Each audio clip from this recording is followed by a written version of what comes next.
the city about an alternate zoning or conditions. That was my concern at the last meeting. I have no issue with the airport overlay district.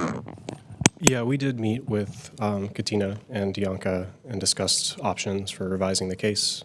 We discussed, well, option 1, keeping it the same, option 2, revising to a different zoning district, and the third option would be a conditional use, and they did not revise the request. For what reasons? I would defer to the applicant to answer that. I would just add that the stated reason at the podium from the applicants a moment ago was that the closest corresponding district to the industrial mixed-use district for residential entitlement was RX. And that would be the most consistent district in the zoning classification based on the comprehensive plan. Other questions? Commissioner Otwell? Yes, thank you. My concern was also the increase in entitlement, and I would like to hear from the applicant why they didn't pursue a condition to restrict the number of units to something similar to what's allowed now, if they'd be willing to respond.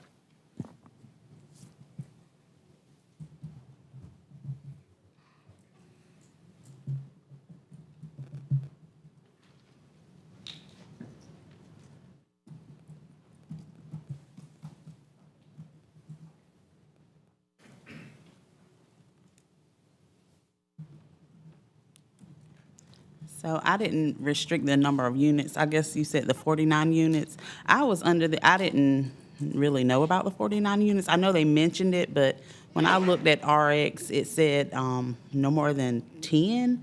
So when you're saying the 49 units, I didn't see it when I looked at what RX3 meant. I knew it said like the stories, and I know you all mentioned 49 units, but I thought it stopped at like 10.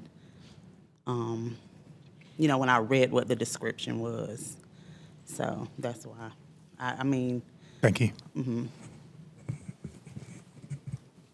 Don't go too far in case we have another question for you. I don't want you to have to keep walking back and forth. Are there any other questions for staff or the applicant?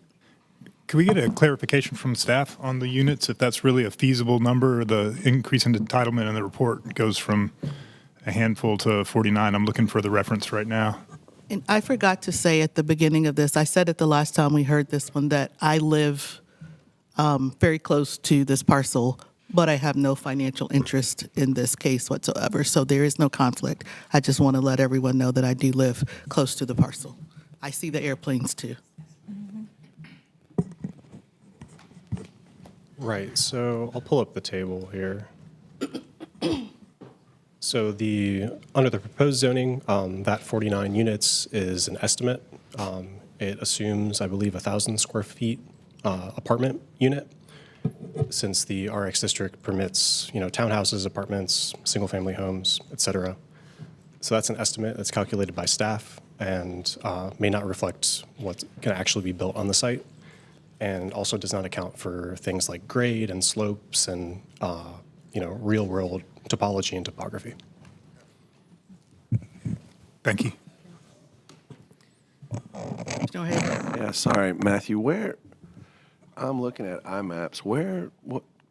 Repeat your comment about RX3. I don't see any RX3 anywhere in any vicinity. So maybe I was halfway listening. Can you repeat that? Sorry.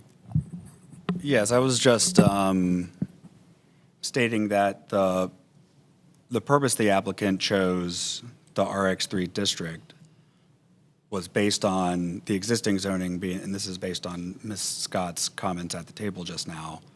The industrial mixed-use 3-story is an intense and permissive district that includes residential and commercial entitlements, including heavy industrial uses. And so stepping down to a residential mixed-use district would include some residential entitlement and a small portion of retail entitlement because the property sits at the intersection of 2 public streets. The future land use map designation does recommend some commercial uses on the site. So it's a closely corresponding district for their intended purposes and also following some guidance of the comprehensive plan.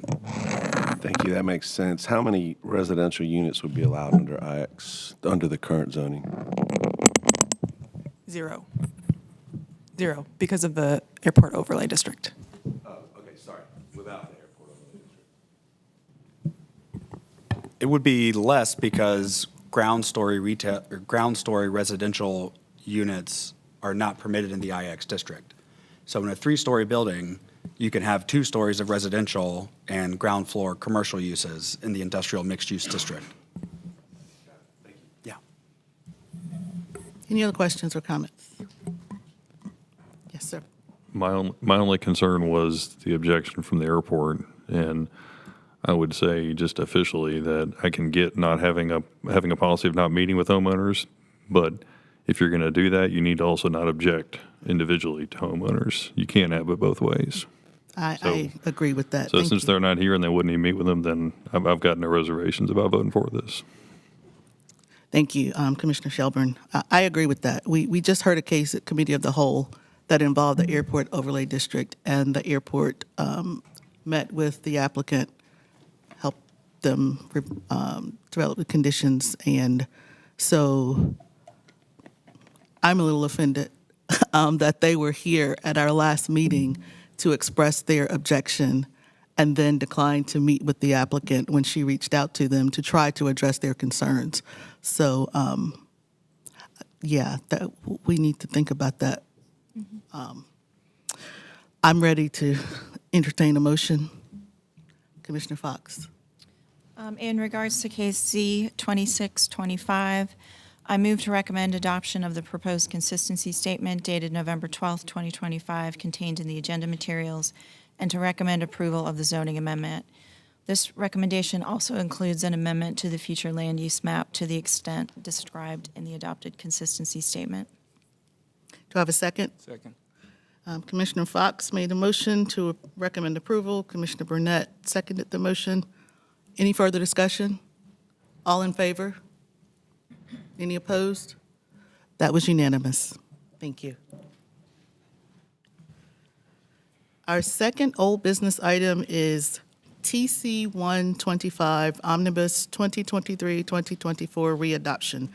We heard this at our October 28th meeting. It was deferred to allow staff to consider some text revisions. I'll ask staff for an update.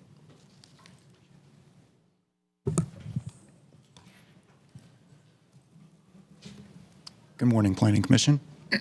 Justin Booker in Zoning Administration.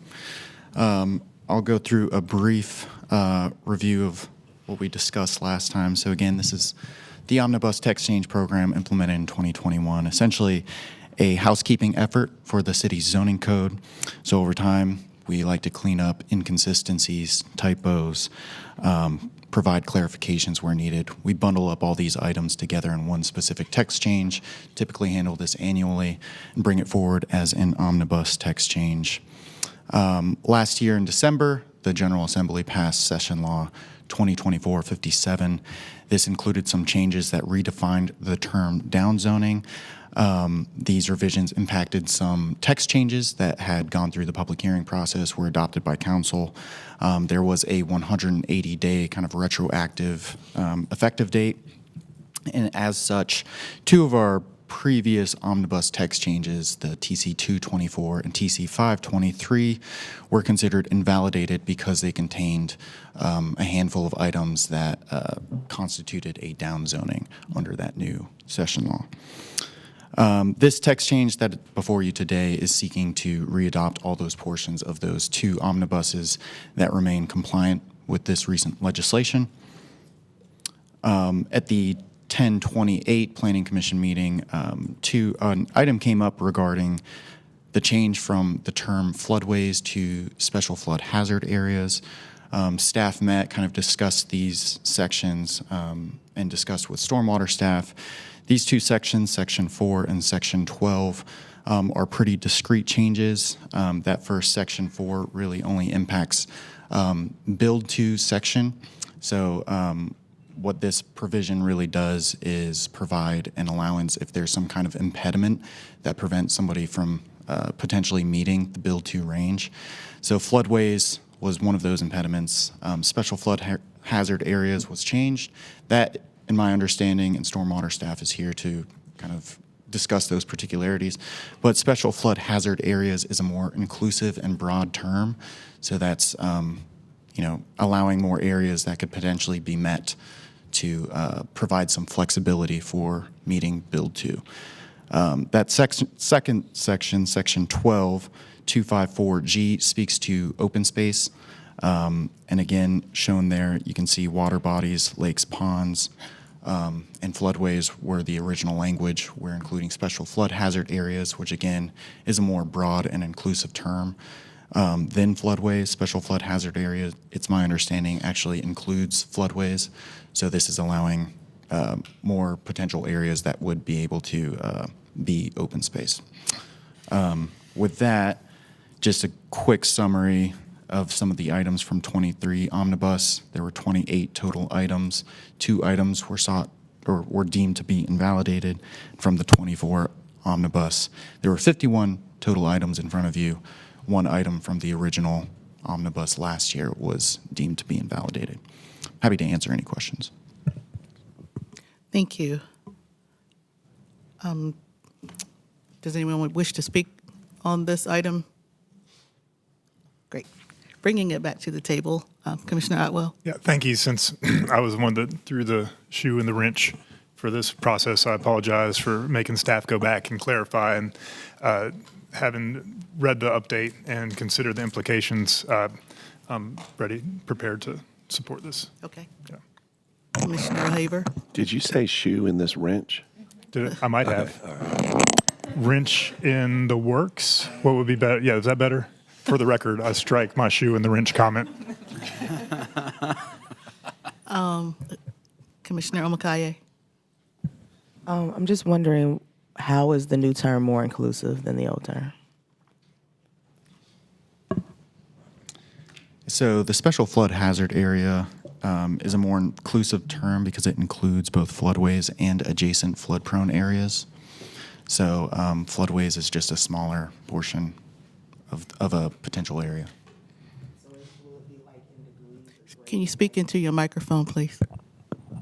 So will it be measured in like grades, like if the floodways were the more prone to flood areas and now we're including areas that are in danger of flooding, is there some degree measure to make them not all the same? Because an area that could flood is not the same as an area that does flood. I'm not too certain how it's specifically measured. I can rely on stormwater staff potentially to explain that.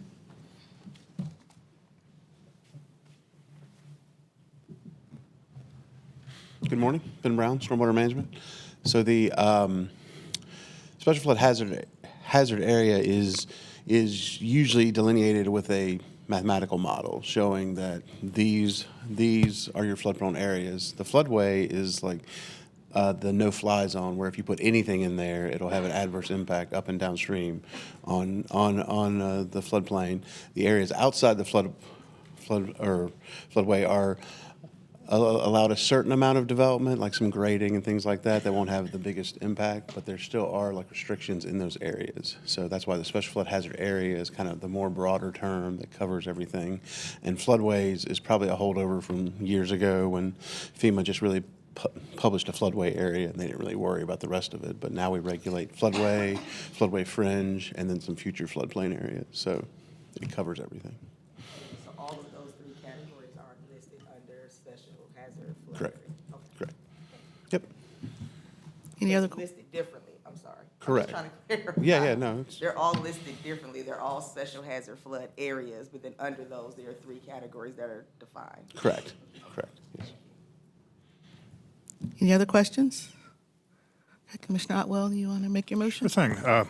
With regard to TC 125, I move to adopt the proposed consistency statement dated November 12th, 2025, contained in the agenda materials, and to recommend approval of the zoning text amendment. Have a second? Second. Commissioner Otwell made a motion. Commissioner O'Haver has seconded the motion. Any further discussion? All in favor? Any opposed? Thank you. That's unanimous. Moving on to new business. We have 2 items under new business today. The first one is Z3325 Gresham Lake Road. I'll turn it over to staff for presentation. Good morning. My name is Jacob Hunt, Planning and Development. Before you today is rezoning Z3325 Gresham Lake Road. This is a request to rezone approximately 7.8 acres from heavy industrial with a special highway overlay district to mixed-use industrial with the same overlay district. Planning Commission's deadline for action is January 11th. The zoning in this area is predominantly industrial, a mix of heavy industrial and the requested mixed-use industrial. There are some residential uses to the north of the property and some on the other side of 540. This general location, this property borders both 540 and Gresham Lake Road, where there's an overpass, Gresham Lake Road, going over the interstate. As you can see, there are some resource management landfill uses to the side, and then industrial uses generally surrounding the property on both sides of 540. Zoom in a little closer, take a look at the property. This is a view of the site from Gresham Lake Road. There are 2 conditions included with this requested rezoning today. One is to limit retail and restaurant uses to 10,000 square feet or less, and that's in combination. And then if there are any sort of play courts that are developed as part of this development, those would be limited to 42 in total. As I said, the request is to go from heavy industrial to mixed use industrial. As we discussed with the earlier project today, that does allow for some above ground floor residential uses. And then the setbacks do change and are generally reduced. Total allowed industrial square feet does increase, as does office and retail spaces, but again, that retail is limited to 10,000. So this is not an extremely walkable neighborhood, and its location next to the interstate. So it does have a lower walk score, low transit score, and bike score than average. Transportation costs are lower, and there are a higher proximity to jobs in this area. This site is not served by any bus service. While housing might not specifically be part of the proposal today, theoretically it does add to the housing supply, does not include any subsidized units. The only housing type would be apartment in the IX district, but would allow for smaller units, smaller lots. It's not within any transit. Areas in this resident are more likely to be racial minorities than the city average and are less likely to be low income than the city average. We did not have rent information for this parcel. The future land use map says that this area should be business and commercial services. IX is the most common implementing zoning district for that future land use designation, and the request is consistent with the future land use map. And the urban form map. While an urban form is not specifically proposed for this, the SHOD overlay reflects many of the attributes that would be requested along 540 as a parkway corridor. This project is consistent with the comprehensive plan, both the future land use map and the urban form map. Some consistent policies include the future land use map, conditional use consistency, large site development, the development and rezoning of industrial areas, and linking growth and infrastructure, and that this is outside of the corporate limits but is well served by city services. In consistent policies, there are some fire response time concerns, and these are the policies that align with that. Your deadline for action is January 11th, and there are no outstanding issues. Your upcoming meeting dates are November 25th and December 9th. Thank you. We'll now turn to public comment. The applicant and those in support have 10 minutes.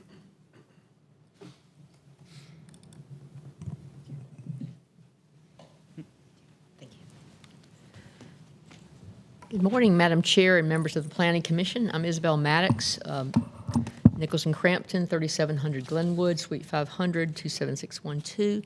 Here with me today are my two engineers, Scott Dawson and Bill Piver, available for engineering type questions. This is a sort of a unique project. It's a pickleball complex.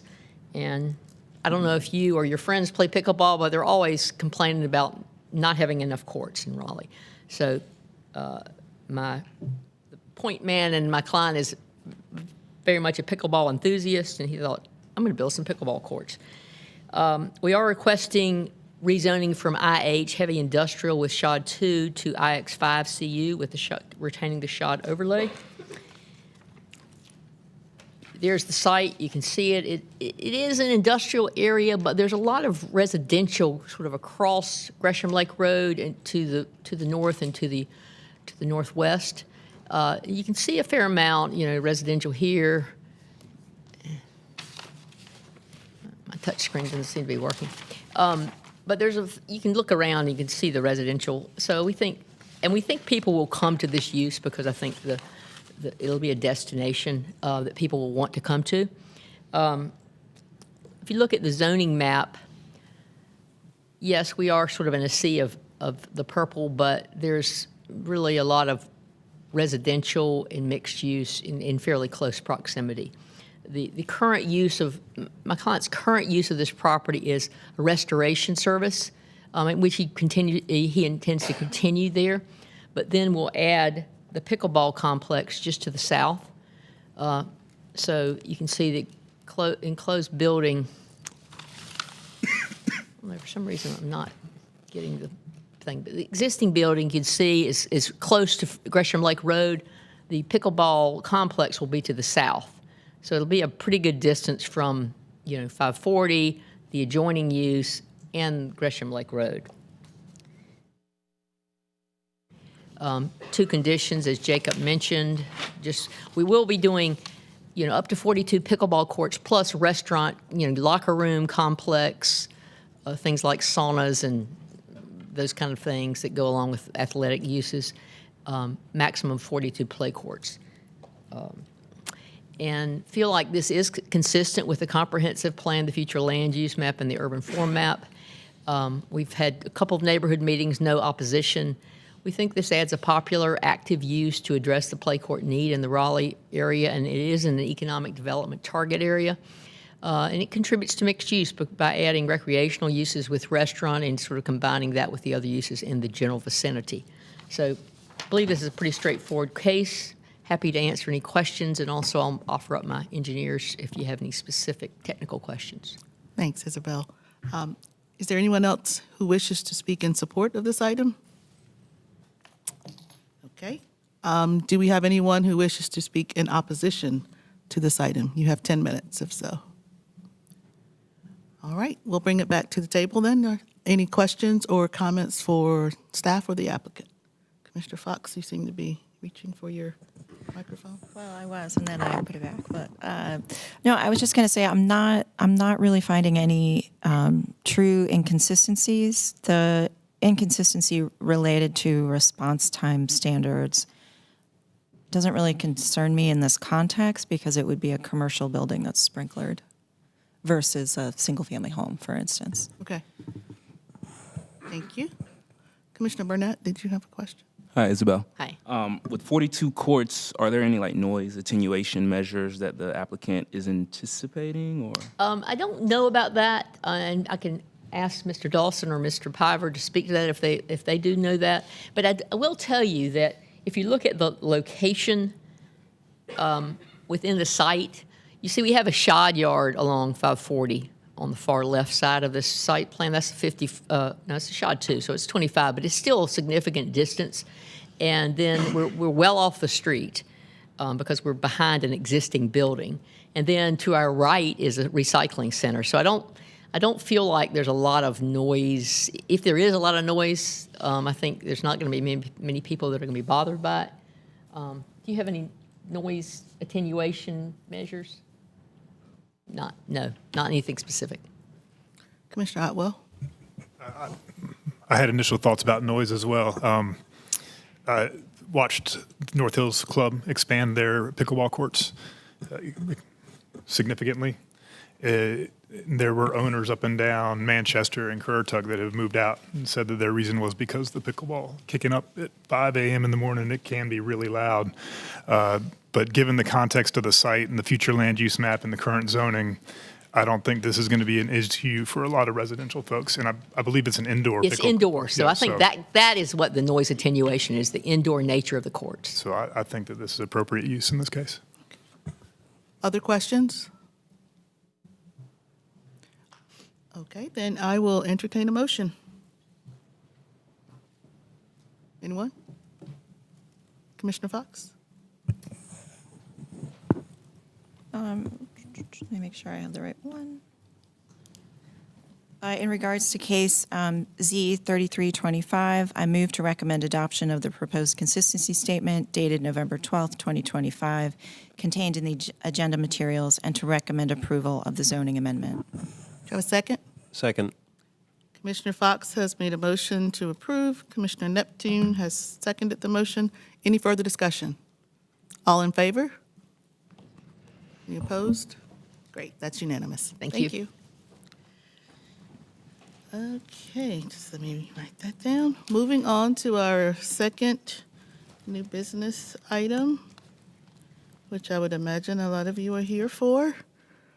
Rezoning Z3425 Lassiter Mill Assemblage, North Hills. We'll turn to staff for a presentation. Good morning, Commission members. Matthew Burns with Planning and Development. So this is a request to rezone several properties or portions thereof. There are non-contiguous areas totaling just over 11 acres at North Hills. And I'll go into the zoning districts on the next slide. But North Hills is, a major mixed-use area and city growth center. The original mall dates to 1967. That was demolished in 2003, and the area has seen significant redevelopment since. And your deadline for action is January 11th of 2026. So the applicant is proposing, as part of their zoning conditions, 4 separate zoning districts across 4 areas. So the Lassiter site, which is to the north, it's currently zoned commercial mixed use, 5 stories with parking limited frontage, and they're requesting to rezone that to CX12 with conditions. Moving clockwise to the Six Forks and Lassiter site, that is currently zoned CX12 with urban limited frontage and a special highway overlay district, and they're requesting to go up to CX40, maintaining that SHOD. Continuing clockwise, there is the Six Forks site, so that's also zoned CX12 with that urban limited frontage and the SHOD, and they're also requesting to go to CX40 and maintaining the SHOD. And then finally, continuing clockwise, there's the main district expansion site, which is zoned CX12 UL with that SHOD, and they were requesting CX20 and keeping the SHOD. I know that was a mouthful. So zoning in the area includes residential and mixed use. So north and west of the Lassiter site is the North Hills neighborhood, and that has a neighborhood conservation overlay on it. North and east, there is the St. Timothy's School and the North Raleigh International Baptist Church. And also, kind of in the corner of that Lassiter site is Raleigh Fire Station number 9. East of the overall development, there are some office uses north and south of Lassiter Mill Road, and south of Dartmouth is the North Hills PD. So that dates to 2016 and has an associated master plan. And the main district expansion site in the southwest also abuts that North Hills neighborhood, and also I-440 to the south. So that's near Currituck and Lassiter. Here is an aerial view of the site, and you can see the more concentrated commercial and office in that North Hills area. and kind of zooming in on the different sites. So you can sort of see which areas of North Hills are already built out, and the areas subject to this rezoning are less developed, feature significant surface parking. So there are a variety of businesses, many of which you might be familiar with, but they include, Regal Cinemas, movie theater, Target, Restoration Hardware, REI, and many more. Here are some views of 3 of the sites.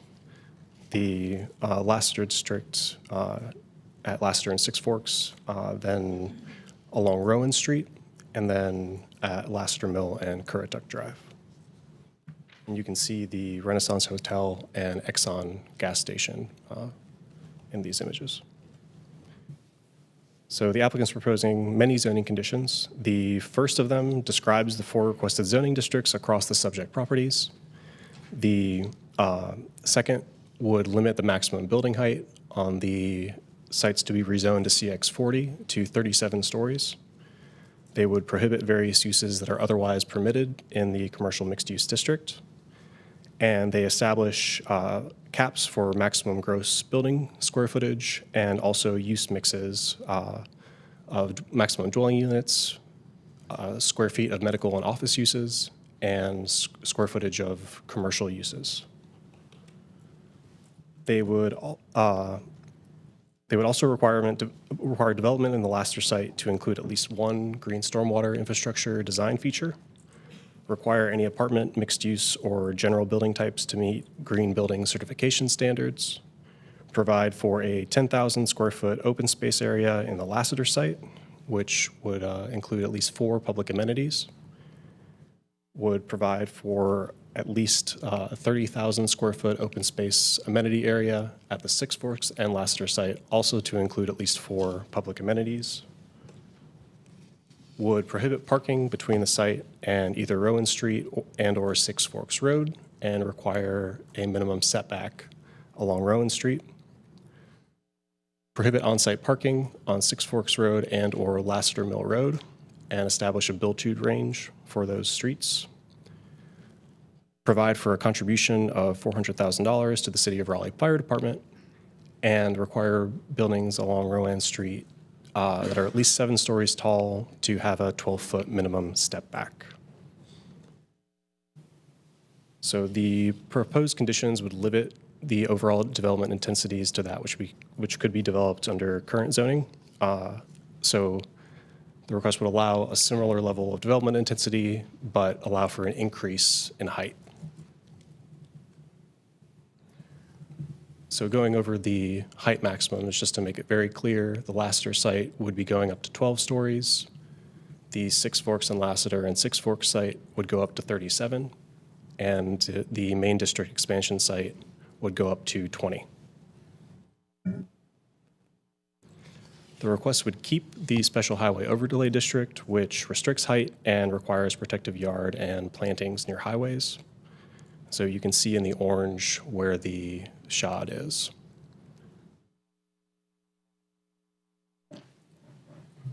The site is within the boundary of the Midtown Area Plan, which has specific guidance for North Hills.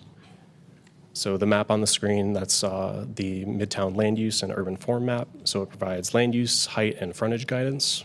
And the plan itself also includes policies related to walkability, transportation, stormwater, public spaces, reducing emissions and pollution, and infrastructure improvements.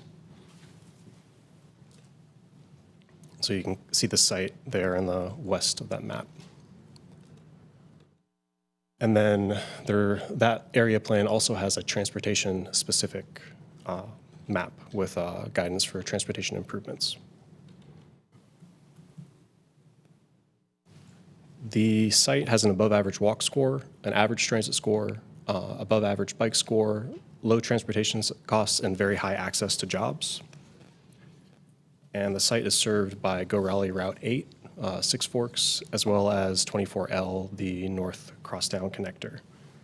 And both of those have 30-minute frequency during peak hours and otherwise hourly service. The request would neither add nor subtract from the housing supply. It does not include subsidized units, would permit a variety of housing types, allow smaller units, and is within walking distance of transit.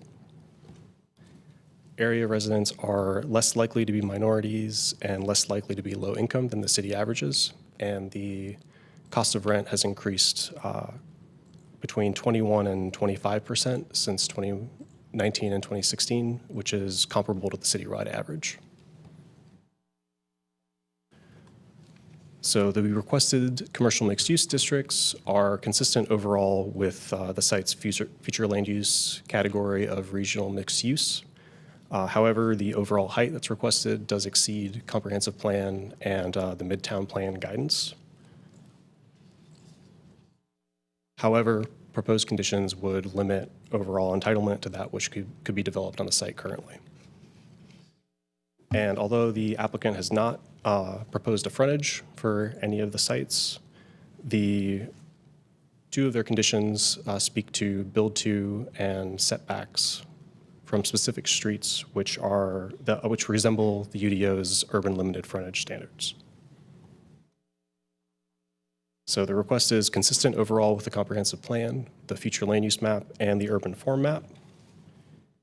And consistent policies are related to future land use, zoning, and conditional use district consistency, placemaking, compact and mixed-use developments, transit access, development at interchanges, urban pattern, mixed-use centers, managing the impacts of commercial development, multimodal transportation in mixed-use areas, and housing variety,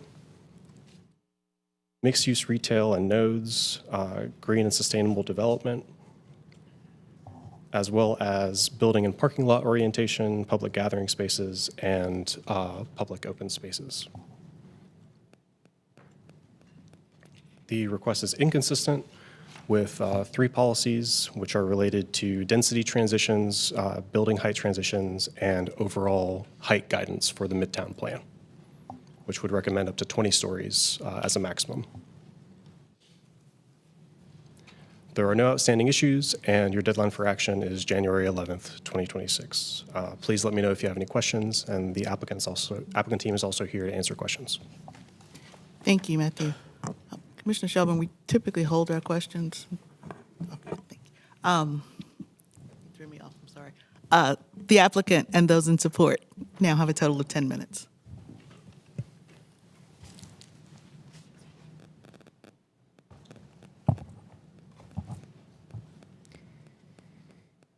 Good morning, Chair Bennett, members of the Commission. I'm Jamie Schwadler with Parker Poe, 301 Fayetteville Street, along with Michael Birch with Longleaf Law Partners, here on behalf of Kane Realty, also represented by Callie Walker, who's here with our team to answer any questions. We are not asking to build a single square foot more than we have the right to do today. And that makes this case unique from any other that's before you this year and probably in the last decade. And it's also unique from the case that was before you in 2021, when we asked to build 2 times the amount of density that otherwise would be permitted on the site. The reason we're bringing this case back and the way that we're doing it is to listen to the public, what we heard then, what we heard now, to try to minimize traffic, but to also capitalize on what's made North Hills successful. And in the picture before you on the screen, that's using our permitted density that we have today to create more ground floor public spaces, which is also consistent with what the Midtown Area Plan expects. As a result, our rezoning case has no increase in the allowed density. And that density today is almost 3 million square feet that we could build out in those yellow areas shown on the screen that are subject to this request. Under our 12-story designation and our 5-story designation in the Lassiter Mill District, we could build almost 2.9 million square feet of density. And why does the city allow that today? Well, this is one area of 4 in the entire city of almost 500,000 people where the city has designated and anticipated growth from the 2030 Comprehensive Plan and the designation of regional mixed use. 4 areas in the city were selected to absorb that growth, and this was one of them. And as a result, we expect to see high-density residential, mixed-use, hotel, office, and regional attraction of retail use here. as comes to no surprise that the urban form map also designates this as a city growth center, one of 7 areas in the entire city. They're all clustered around major thoroughfares because we want to put people and density where the infrastructure already exists, where they can get out to the Beltline, in other cases throughout the city. And as a result, there's additional policies expecting higher levels of service and transit in the transit emphasis corridor. Then in 2020, the Midtown Area Plan adopted additional recommendations looking both to land use and height and transitions. And what it said about this area is it expects the mixed-use area to continue to grow with the mix of uses that we've provided today, and that height will gradually increase as you move away from single-family towards the center. So towards Six Forks Road, we expect that height to increase. And as a result, that dark purple area that you see throughout most of North Hills is designated as 20 stories. That height was expected. And there's also 2 policies that said, we recommend this 20-story designation, but we expect applicants to maybe seek additional height to provide these public spaces. And so we're going to tell them exactly what to do if they seek a height that's higher than what that Midtown plan expects.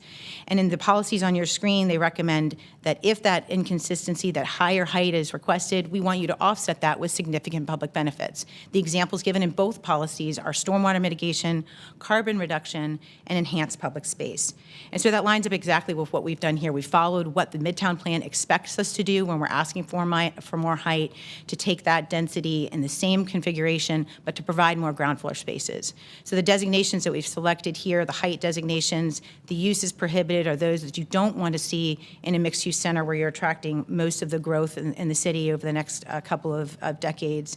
And then the development maximum. That's coming straight from the Envision analysis of what the city's own program says we have the right to build today. That 2.9 million square feet could be 2,500 dwelling units, it could be 1.6 million square feet of office, or it could be about 250,000 square feet of commercial, or any mixture of the two, or a mixture of those 3 combinations.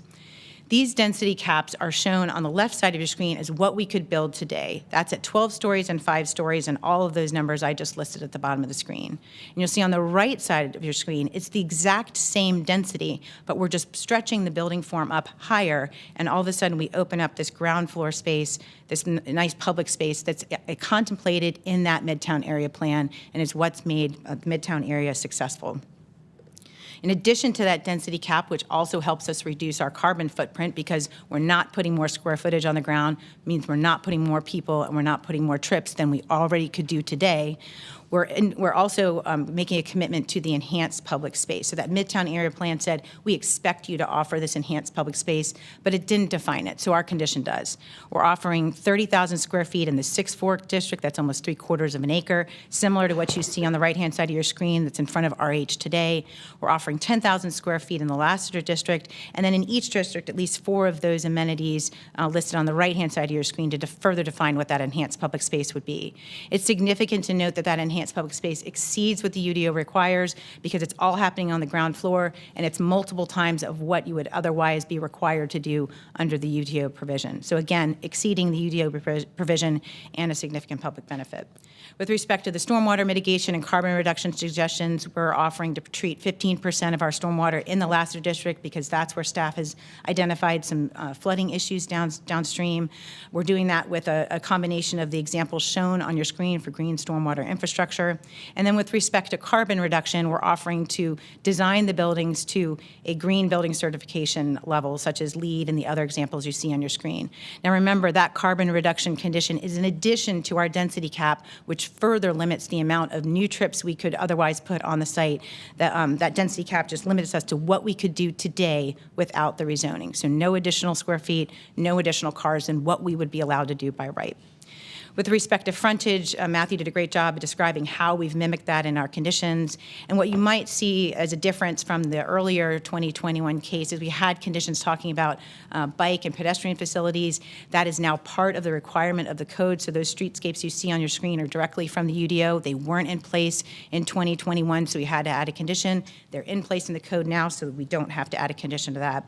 An additional change since 2021 is that on Lassiter Mill Road code on the on the main expansion district where we've asked for 20 stories. There was not a provision requiring a step back along Lassiter Mill. There is today. A step back must be included between the second and 12th floors, so we don't have a condition because now the code has caught up with what the Midtown Plan area had requested. But there's no protection for buildings that are 12 stories and under, which is what we have in the Lassiter district. So on Rowan, we've included a step back on above the second floor, as well as a 15-foot setback. So we're separating the building from Rowan to allow more folks to walk along Pamlico, to walk along the area up to the school, and not be interfered with by parking.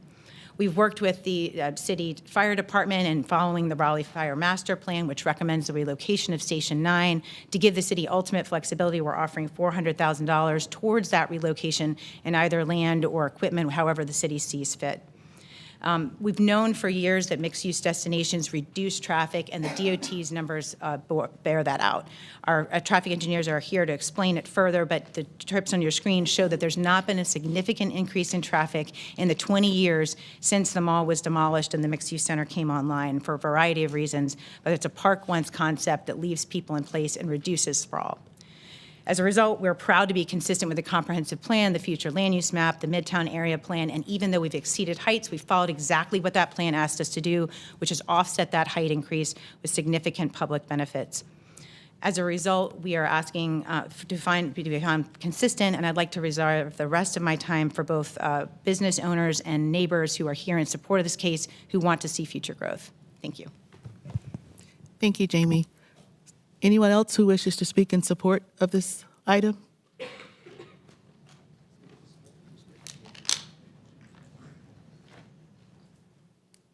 You have 1 minute and 49 seconds. Wow, I'll do my best to summarize it. I don't have a ton of slides or a ton of data to share with you, but Can you what state I can... your name, please? Oh, I'd be happy to. My name's AJ Heiss. I live at 601 Compton Road, so just north of where this development is. I don't have a ton of things to share with you or I don't care to share a ton of things as to why this is really important to me or really important to my wife. So much of my life now is defined by, I have two little boys. I have a 2-year-old and a 4-year-old, and they are a total handful. But they are the reason that I wake up in the morning. And so I think about what all of this development has done for my wife and I and how we can actually use it to facilitate wonderful engagements with our kids. I mean, we walk up to the farmers market every single Saturday. We take our boys out to eat over there. We shop for our boys over there. My parents are actually looking at getting an apartment in North Hills because they want to be closer to my boys. They're in South Carolina. Our babysitters live over there. I mean, literally our entire lives effectively are across the street. And it means a lot for us to have that. And I know we have a lot of similar neighbors that are in the same boat. That's how we've met a lot of our friends, to be honest with you, is grabbing a cup of coffee over at Jubala and letting our kids run around in that wonderful little green area that's over to that side. But we very much are in support of this. And we think it would be really wonderful for all of the young families that live over in North Hills right now. Thank you. Is there anyone else who wishes to speak in support? You have 16 seconds. 16 seconds. Kevin Jennings, 405 Ramblewood Drive. The Lassiter piece, I'll look out my front door and see that building. So super simple concept in my opinion. Build a little taller, get more green space. I mean, period. He already has the ability to build everything. So thanks. Thank you. We'll now turn to the opposition. You have 10 minutes as well. Please state your name. You don't need to give your address unless you want to. Okay, my name is Nora McCann, and I am a resident of Farrier Hills, and I've been a Raleigh resident since 1969. I was around when the mall opened. I was a kid. I was 5 years old. So I've seen it all. And so what I'm here to talk about is the proposed new development. And I'm a civil engineer, and I've spent many, many years doing travel demand modeling and traffic forecasting. And basically, I request that that y'all use the travel demand model that belongs to the Capital Area Metropolitan Planning Organization and do a real traffic forecast and look at the volumes that are going to be loaded on our infrastructure. You know, if this project is approved without looking at the infrastructure and the impacts, all the future problems are going to fall upon the backs of the taxpayers to clean up this mess. Thank you. Thank you. Hi, my name is Pam Van Emden, and I'm here today not just as a resident, but as a local who's called North Hills home for over 6 decades. My concern is what precisely is the crisis management plan for hundreds of people when a major event occurs on the ground floor, or more specifically, a higher level floor? I ask this because just this year we've had the Coquette shooting, and we've also, and this was not anything that was even on my radar, at 9:30 I was at Quail Corners bookstore. That was at night. A fire alarm went off. All of the retail has to get out. What if that's a 20-story floor? 5 was bad enough, and I don't know where people are going to go. The safety concern is compounded by a profound failure in infrastructure. The intersections around most of this development are already failing at LOS ratings of E or F. Canceling the Six Forks Road Improvement Project while allowing the 40-story buildings to be planned sends a dangerous message. There's no justification for this scale of development without a scheduled funded infrastructure plan. My ask is simply this. Before this rezoning request is even considered, delay further development until there is a funded 5-year plan for infrastructure expenditure as promised by the Midtown St. Albans plan. I thank you for your time. Thank you.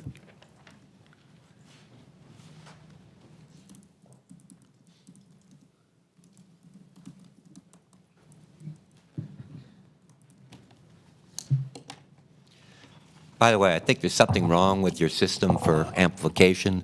It's very hard to hear in the audience. I appreciate the fact you're using your microphones, but they probably ought to be turned up because it's just very difficult to hear, especially when you're talking between you. I've been here before. Larry Helfont, 1013 Thoreau Drive. I live in the neighborhood, and I've been there for over 45 years. I've been here before advocating for the Midtown Area Plan. I've been here before asking for you to deny this when it came up before a couple of years ago for the same reasons, and I'm going to just express the same comments I made before about 2 or 3 years ago. And I want to make one fast correction, which was made by the applicants. The Midtown Area Plan doesn't ask for enhancements for community benefits if you go higher than the heights that are asked for in the zoning for the Midtown Area Plan. It says if you request heights in the upper half of what's requested for zoning, then you should have enhanced community benefits, not above the zoning that is recommended. I sent you all an email over the weekend. I hope you read it. If not, if I have the time, I'll go through a couple of those elements that are there for. I tried to limit that from having to do a lot of talking today. This case should not be in front of you today. When this rezoning was presented for approval a few years ago, the applicant stated they would delay construction until 2026 to allow the city time to build infrastructure to support this development. To date, there hasn't been any improvement to infrastructure to support this development as well as the others in the area. The city did us a big favor. The largest, most beneficial road project, the Six Forks Road Improvement Project, has been canceled.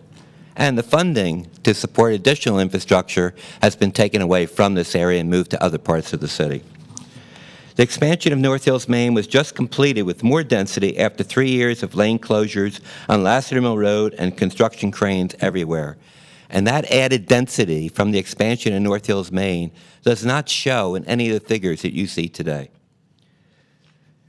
You'll be reviewing a plan that will be constructed, if approved, in stages over the next 10 years with those same neighborhood disturbances.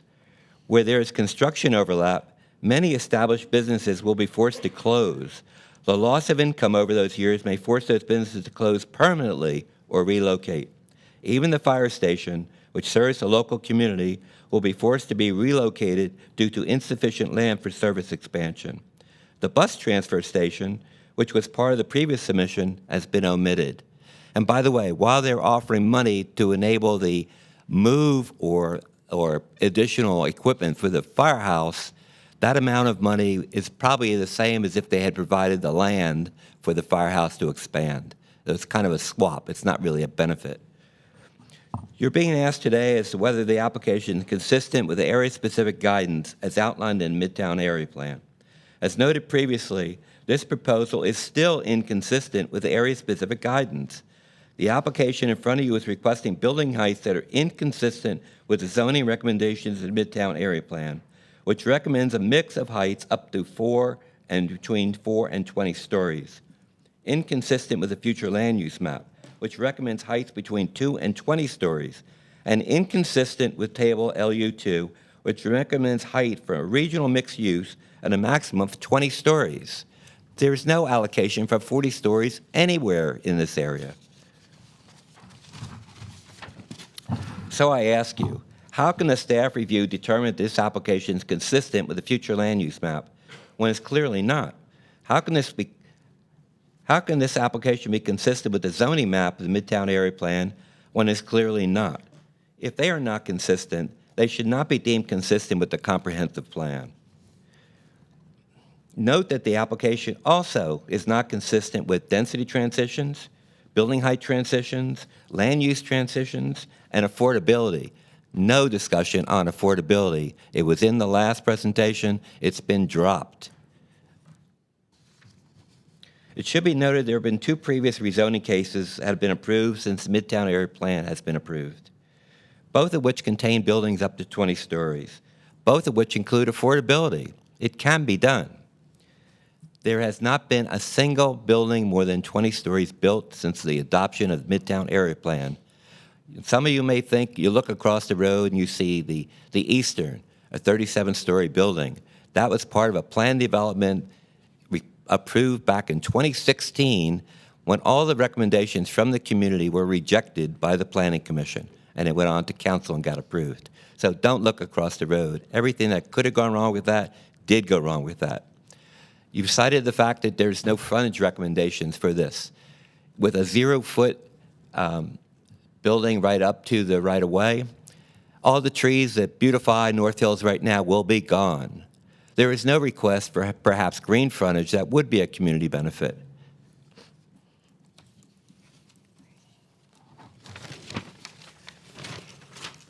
The objective of the city is to create an area of walkability. In reality, North Hills is bounded by a 6-lane corridor, 4-lane road, and an interstate highway. Unless you're on the North Hills site, the area is not walkable. I heard the gentleman earlier, he talked about walking. Trying to cross 6 Forks walking, he won't tell you, you take your life in your hands.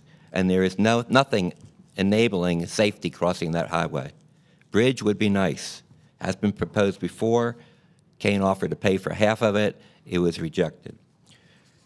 While the applicant touts added open space, they're actually adding more impervious surface areas for stormwater runoff. Is this open space really a community benefit when it has the same environmental impact as the parking lots they are replacing? If you approve this application, you will be invalidating the Midtown St. Albans Area Plan, which was created and approved by council. Its purpose was to create solutions for Midtown infrastructure.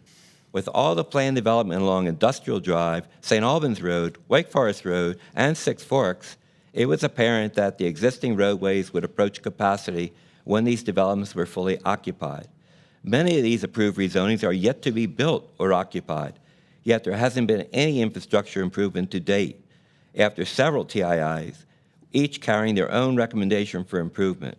Most of the intersections around North Hills, as mentioned earlier, carry a level of service recommendation of F or E. It can't get much worse, but it will, with development that's coming along 6 Forks, both above and below the interchange. Again, I'm going to save you the effort since I've got a little more time, not much, but one of the models that was shown to you shows going wider than going taller. What you don't see is a model that's built going up to 20 stories rather than 40 stories, which would open up the same amount of open space that you're considering today. Thank you for your time. Thank you, Larry. Anyone else who wishes to speak in opposition? You have 17 seconds. Well, I'm kind of going to be in the middle because I conditionally support it. And I want to ask City Council, have you guys considered reallocating the funds that you took from the Six Forks Road Improvement Project to just do it in phases and do maybe the first half of Six Forks Road that's mostly impacted by this development, say the Beltline to Rowan, or however far to go. Maybe you can get to Northbrook, but at least Rowan. Thank you. Let me just clarify, we're not city council. We're the planning Well, commission. Planning department, whatever. Yeah, We don't make those decisions. City yeah. council would make those decisions. Is there any way y'all can put notes in y'all's We files? can make a note of that's that. a We can suggestion? put it in the minutes and we can make And I'm note of Jared that. Cozart. I'm a resident at 500 Ramblewood Drive, so it does impact me directly. Thank you. Chair Bennett, I note that there's more participants wishing to speak. I'd like to move to allow 2 more minutes for both sides. Okay. Do we have a second for that? Second. Okay. Those in opposition have an additional 2 minutes. I'm Robin Hammond, 416 Latimer Road.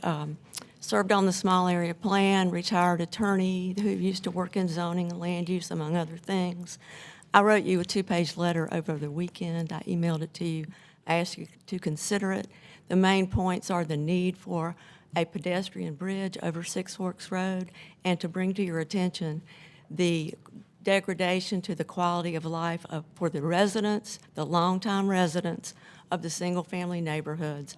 Living in our neighborhood now, it's like a war zone, construction and deconstruction constantly, followed by mega mansions that cut down all the trees, take up all of the green space, and the alleged green space across the street isn't going to help us because we don't live over there in North Hill, in the North Hills development, and we can't get across the street safely without driving and adding to the traffic. Thanks. Thank you. Is there someone else who wanted to speak in opposition?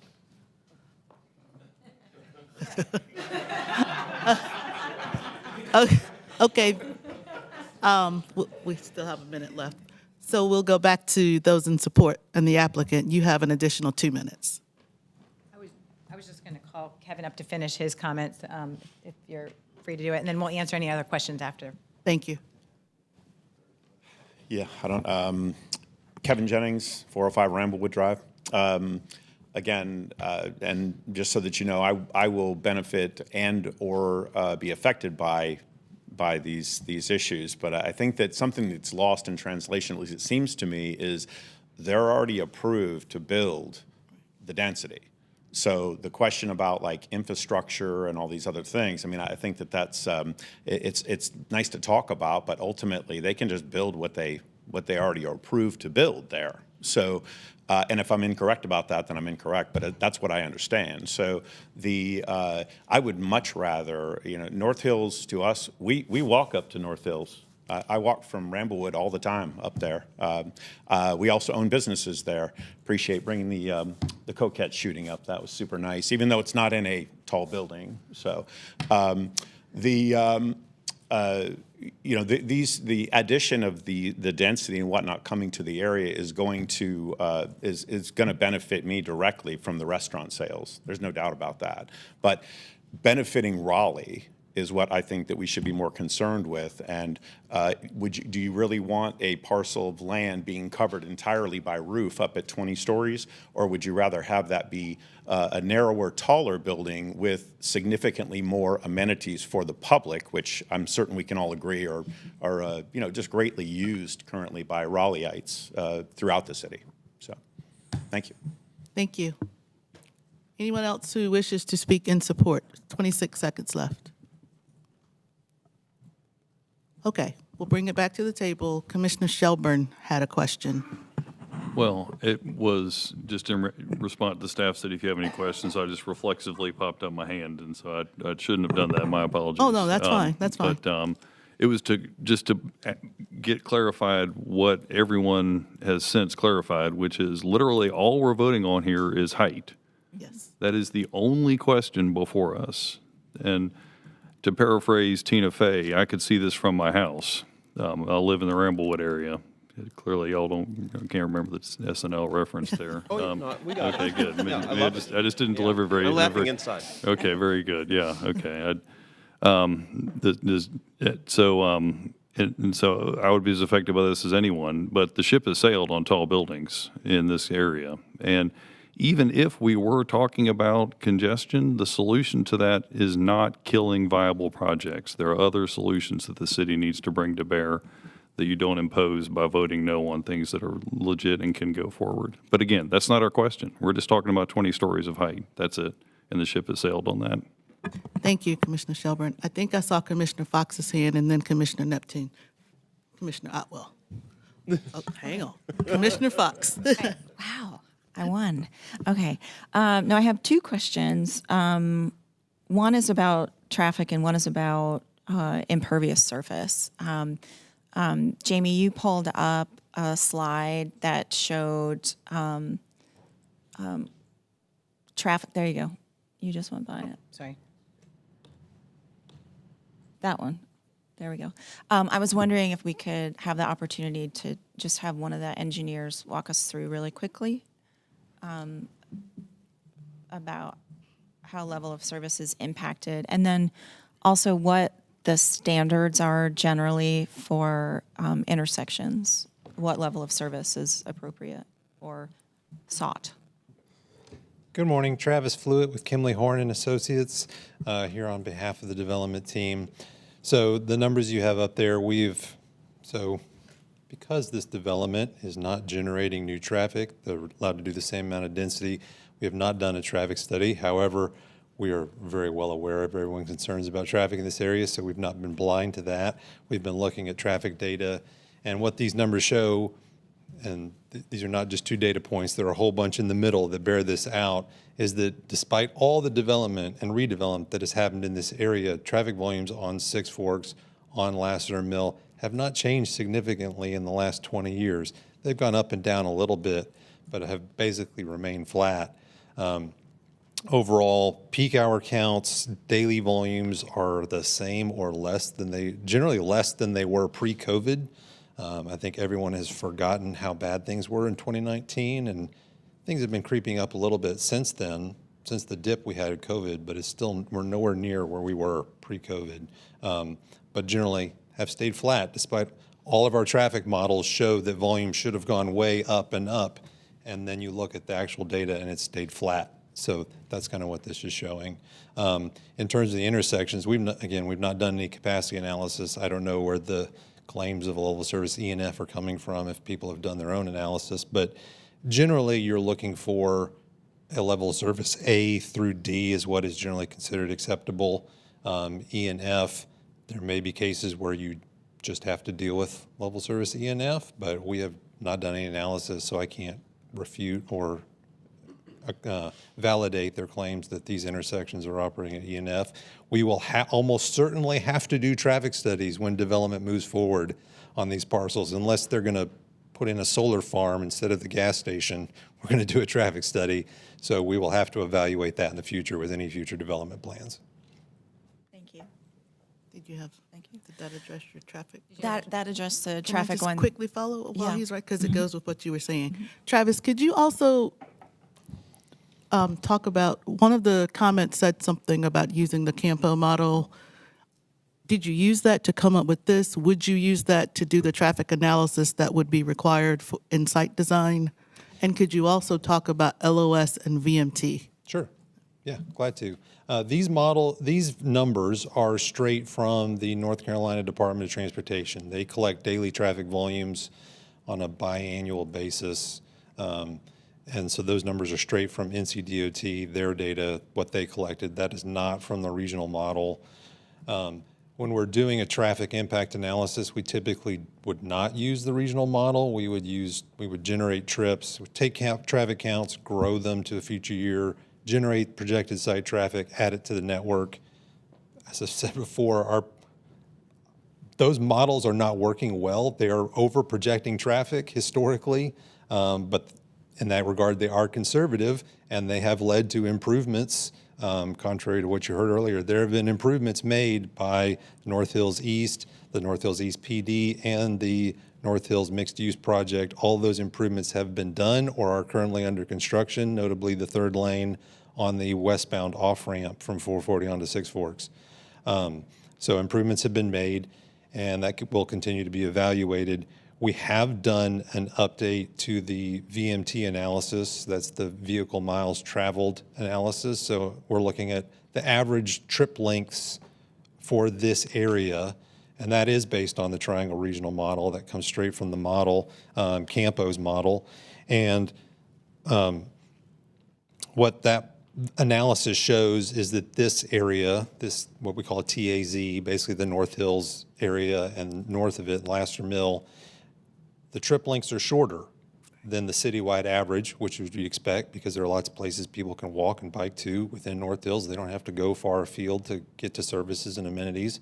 And then if this redeveloped to the intensity allowed, that would further reduce trip lengths because you're adding more residents and employment to areas where services are available and they can walk and bike to those things or take transit without having to get in their vehicles. Thank you. Thank you. I just wanted to tag on and Oh, trying no, to be efficient. That was good. Thank you. Okay. That was very helpful. Thank you. The other question I had was there was a comment made that although there's additional amenity space proposed in this project, it would actually be increasing impervious surface. I don't know if you all had any comment about that. Yeah, I think it might be in response to some of these amenities that we've defined in the condition, which would be a combination of hardscape and softscape. What the Raleigh City Code requires us to do is to treat the new impervious, so that the difference between what the site has today and any new impervious that we're adding to it. Most of the sites that you see are today surface parking lots, so they're just paved asphalt. The water is kind of sheet running into grates, and so it would be virtually impossible to increase that impervious area.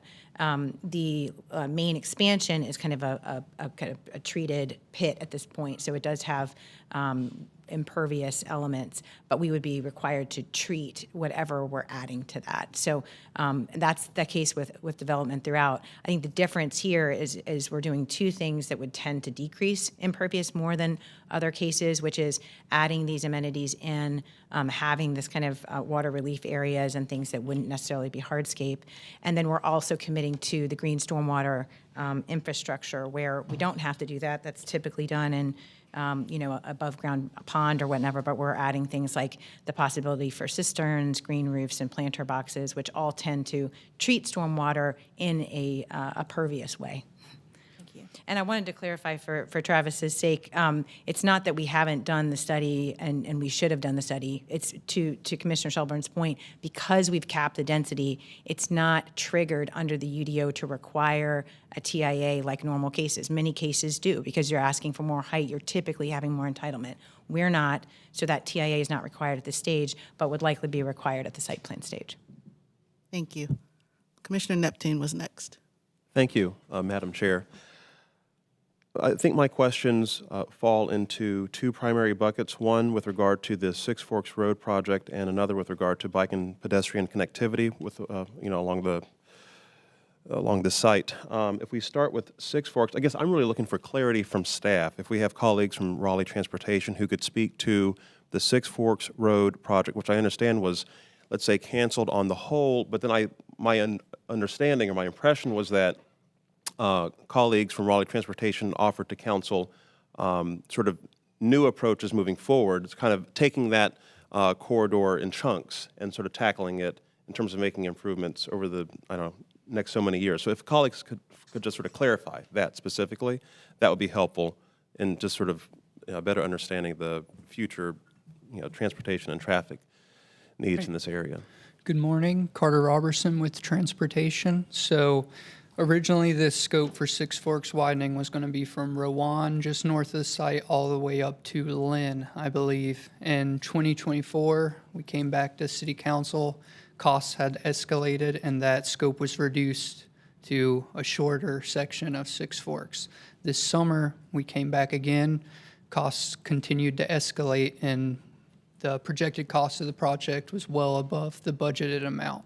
So what we proposed to council was, instead of the full widening along Six Forks with a median in the center and the pedestrian and bicycle improvements on the sides, we would focus on specific intersections and spot improvements along Six Forks Road. So those include right along Carroll Middle School, there's a sidewalk gap. We'd be closing that.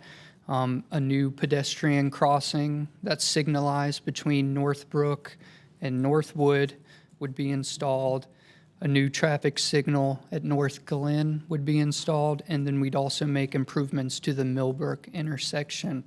So a portion of that original project budget is going to go towards these spot improvements along the corridor, and the rest will be reallocated to some of our ongoing projects, Barwell Road, Lake Wheeler, Old Wake Forest. There is a project nearby, the Midtown Multimodal Bridge. Part of this funding is going to be redirected to the design for that. That's a little bit southeast of the site, but this will essentially provide a connection across 440 in the future. Carter, thank you. I appreciate that. Again, a follow-up question with regard to bike and ped connectivity. And this is, sort of relevant specifically to the Midtown area, small area plan. If I'm reading this correctly, and this is, I think, a question for the applicant, potentially for staff as well, MT2 provides transportation recommendations for the area, including a transit hub north, a pedestrian and bike bridge, et cetera, et cetera. It also proposes a pedestrian bike facility at the intersection of Lassiter Mill, Six Forks. Proposed conditions do not directly address transportation infrastructure, which I found that striking in part because I think we know there's going to be a huge impact, to activity, in terms of how people are getting around. And I should acknowledge, just for the good of the team here, when I first moved to Raleigh 15 plus years ago, I lived around the corner from this and would bike over to the area. And so certainly our bike and pedestrian infrastructure has come a long way in 15 years. We still have a ways to go, as we know. But I guess I call this out within the small area plan because I know these small area plans, much like the comp plan, they're based in public engagement. Residents and neighbors have had a chance to share their hopes and their concerns and aspirations for their communities through these small area plans, which I just want to acknowledge and I appreciate. And so I guess this is a question for Jamie, I believe. It says here, again, proposed conditions do not directly address transportation infrastructure. Is that because you're relying on code to follow through in addressing the bike and pedestrian improvements that we would like to see? I think I saw that. Okay, thank you. Thank you, Michael. Good morning, Michael Birch with Longleaf Law Partners. So want to touch on this and then just circle back to the Six Forks improvement project. So the Midtown Area Plan, right, ultimately adopted, I believe, in 2020. Since that time, the UDO has been updated to require essentially bike infrastructure above the curb along with the sidewalks that have been historically required above the curb. And so that bike ped infrastructure that's just required by the code now is more inclusive and more stringent than it was at the time that the area plan was being produced and adopted there. And so as this site redevelops pursuant to this rezoning or otherwise, the code is going to require that additional infrastructure. I think that was contemplated in the area plan. Yep. And then just on the Six Forks project, I think you heard from staff that right along this section, essentially south of Rowan, no lane widening was included within that project. No additional travel lanes were proposed along Six Forks south of Rowan. And so the cancellation of that project, right, in this area is not, we're not losing, it's not like we've lost something that we were going to gain. So, thank you. Thank you, Michael. I cede the floor. Thank you. It might be helpful, just a note to staff, because it did say that conditions don't address the bike and ped recommendations, but if the conditions aren't addressing it because code is addressing it, that little note might be helpful to us. So it's not like they're not doing something. Okay, great. I think Commissioner Otwell was next, and then Commissioner Burnett. Thank you, Chair Bennett. I have a couple questions and then a couple comments, if y'all will allow. This first question is for staff. I noticed that some of the conditions, many of the conditions were listed as will provide for the following list and provide a whole menu of options, public art and open space. And I was just curious, what is the threshold for something counting as public art? That's a good question. I would need to look into that a little bit to give you a proper answer. And similarly, with open space, who can regulate access on an open space in a situation like this? So in this case, and this may not be a direct answer to your question, but these would be privately owned spaces that are available to the public. Access could be granted through something like an easement, but the applicant may not be offering an easement. It may just be a privately owned, publicly available piece of open space on the property. Does publicly available imply free use at all times by anybody? Can it be restricted to hours or? Most likely subject to whatever standards they would want for the development. Okay, thank you. I do have some comments to add on top of that. To follow up on the pedestrian and bicycle access, when we changed the zoning from CX PL and CX UL, that's urban limited and parking limited, both of which require a direct pedestrian access to a primary building from the facing street. So it would require along Rowan and Lassiter in particular direct pedestrian access. And with the conditions set the way they are, that requirement is no longer included. And I would like to see that added to the conditions to make this more compliant with the frontage. Can you say that one more time so I can jot it down, please? Certainly. Direct access. Direct pedestrian access to a primary building from the facing street. Okay. And I think that's important, especially along Rowan. It can be difficult to walk to this site already. And so having direct pedestrian access, I think, is important. Another concern I have is the presence of parking garages. And the urban limited frontage that currently exists along Lassiter requires an active use on the ground floor between any parking structure and a sidewalk on a public street, of the primary facing street. So effectively prohibits parking garage directly against Lassiter Mill. And with the removal of the urban limited frontage and the conditions that are offered, that option is back on the table. I would like to see that addressed as well. I also have concerns about loading trash service directly against the Rowan and Lassiter neighborhoods. I live in this neighborhood, not very close, but close enough to drive through, and I've experienced the construction and the traffic. It's been going on a long time.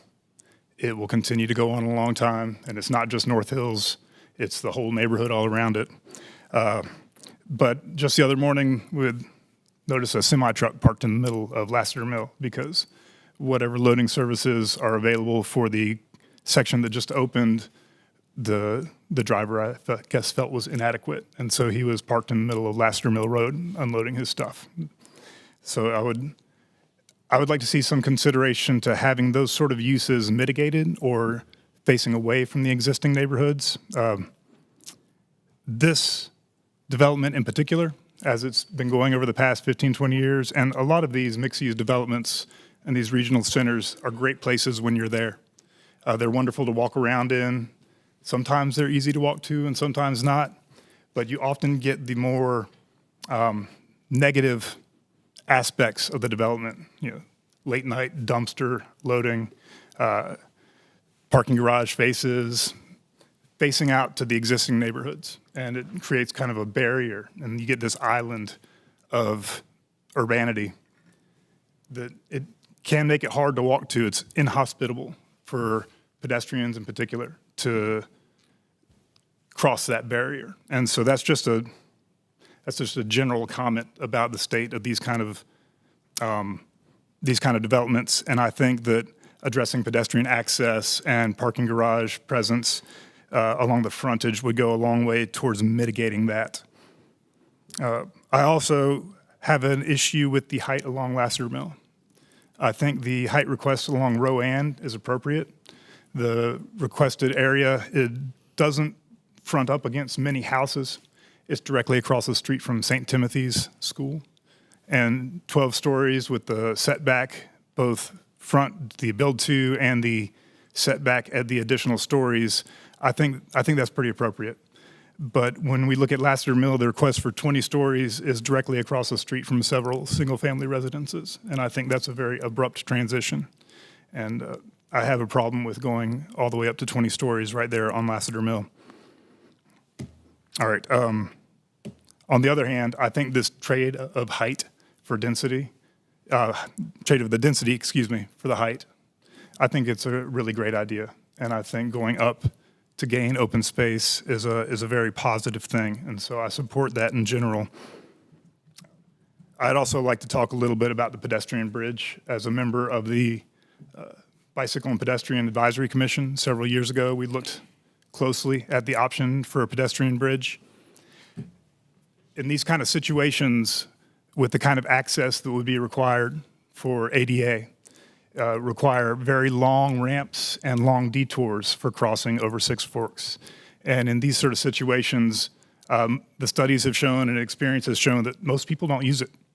They'll take the risk to cross Six Forks instead of an extra 300 or 400 yards of walking back into the development and around in circles up the ramp to get across to where they can see where they want to go instead. And so I don't think a pedestrian bridge is a very viable option here. I think it's on the city and the state to make that intersection safe on the street. And it's going to be hard to do, but I don't think that that is on the developer. So just one issue that came up a bunch in the comments that we got in the email that I wanted to address. And that's all I have. Thank you, Commissioner Otwell. Jamie, would you like to address you or your team about what Commissioner Otwell said about pedestrian access and trash service, loading zones, parking garages against Lassiter Mill, and the height along Lassiter Mill? Yes. Again, thank you, Commissioner Otwell. We'll just touch on a few of these. So first, with regard to street-facing building entrances and that direct pedestrian connection between the sidewalk and the building. Yes, that is something that by removing the frontages, the true UDO requirement of that is no longer present. But I think functionally, practically, right, and I think you see it throughout the development on that side of the street there, that is kind of how functionally and practically, right, the development wants to invite people in off the street, and that will have that. From a parking garage standpoint, so this is really related to just the urban limited frontage, so kind of that frontage along Lassiter and Six Forks is where that's changing. Again, I think since this case was last here, and I can also say that no building in the North Hills area has started under these new regulations, the parking deck screening and lighting regulations. Development under this will be the first time that it's been subject to those new standards, which limits the amount of openings, requires a much higher level of screening as well as lighting protection, not just on the ground floor, but on all floors. And so I think that is, I think you may see things out there today. What must happen in the future is required to be very, very different there. In terms of loading, trash, and service, again, that is pretty tightly regulated by the UDO in terms of the locations of those and how those must be screened with opaque roll-top doors for those that are integrated in the building, and they certainly would be here. And then with regard to height along Lassiter, again, in that main district expansion there, again, any building over 12 stories in that location will have to provide a step back somewhere between the second and the 12th story of at least 12 feet. And so again, I think the UDO kind of addresses kind of that building transition through the step back along Lassiter. I'll just, Jamie, if you have anything else. But. Yeah, I think Michael covered that well. I think it's also notable that in addition to what the UDO now provides versus what it provided in 2021, when we were before you in 2021, the Midtown Area Plan was adopted at a time where those code provisions didn't exist. And I think that's the reconciliation of why the Midtown Area Plan had to build in those extra height recommendations, because the code didn't provide for it. Now that the code does, we've heard kind of guidance from council to try to adopt what the code has provided, and worked with transportation, in fact, and transit on if the code provision has something, let's try to make it more uniform. And so that was our approach for this. I think it's also notable that, we had two large format open house meetings, one with over 100 attendees, the next with about 60, and then presented to the Midtown CAC with about 30 people. And we heard a lot from the folks I think in the area that you live in, near Pamlico, near Rowan, talking about that transition, talking about what that experience would feel like on Rowan, and not as much on Lassiter. Of course, there's people on Lassiter Mill, there's people on Currituck who, of course, care about that experience, but there was more of a, I think, general recognition of what the code provides and didn't provide on Rowan, and so that's the difference in the transition there, and what the discrepancy for it. And then I think you mentioned the open space and can that be restricted. The important thing about the amenity areas in the code is that they can be on something other than the ground floor, so it could be restricted on a private balcony or something of the like. Everything we're offering here that's part of those open spaces are required to be on the ground floor itself. And so there would be accessible to the public, probably reasonably, under the same hours as the other public space in front of Ben and Jerry's and things is open, where you don't want to have folks there late into the night to keep noise out of the neighborhoods, but otherwise remaining open to the public and kind of monitored in that way. Thank you. Thank you. Commissioner Burnett?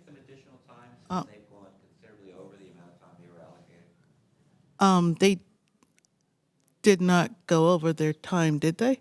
No, we're just asking them questions, which is the normal planning commission function. Commissioner Burnett, and then Commissioner Omakaye. I'll be real quick. Thanks, Dwight, for stealing my topic. So I guess this will be more of like remarks slash question for staff. One regarding the tree requirement. It looks like, and I know this is super, super, super early, but like, is there a tree requirement that the applicant is required to maintain, or I guess make additions to? I mean, I see them in the renderings, but I just wonder if that's a thing, just because like I'm in North Hills probably way too much, and it's what it's done for the cities is phenomenal, but wanted to, obviously I think it's important to it maintains its character and so on and so forth. So I was wondering if that is something that the applicant has to adhere to or make recommendations for, or add conditions to. And then secondarily, just a comment, the pedestrian bridge, I agree with my colleague here. I think that's something that the city needs to make happen if it's something that is viable, because it is a cardio exercise getting across the street, but it's obviously doable. But I do think I agree with you on that. But regarding the trees and so on and so forth, if you could speak to that. So I'll look to my colleagues to keep me honest here, but there are tree conservation requirements for developments. So a site plan submitted to the city would be required to have to meet a certain standard. I believe it's 10% tree conservation area for the zoning district that they're asking for. Commissioner Omakaye, did you have a question? One, just my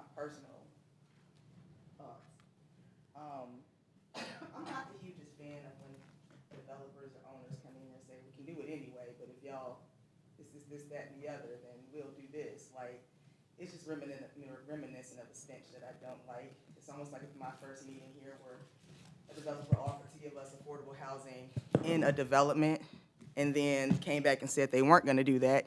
They were going to put it in an affordable housing fund, and if we didn't approve it, they just weren't going to build.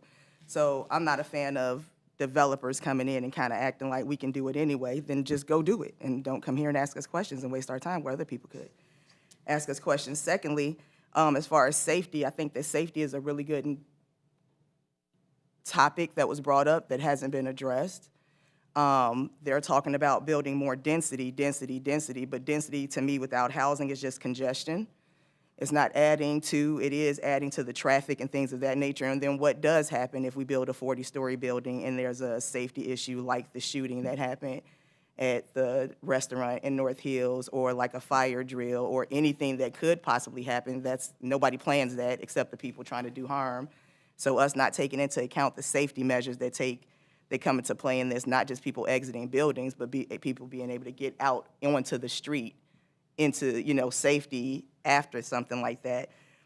Traffic is an issue, and I think it's going to continue to be a problem in that area, especially if we're talking about density without talking about addressing those things. And then we're taking away parking. So if we're not going to have a bus hub, which I think North Hills would be perfect for, a public transportation hub, and now that might be something that developers or owners don't want because of the type of people that some people feel ride public transportation.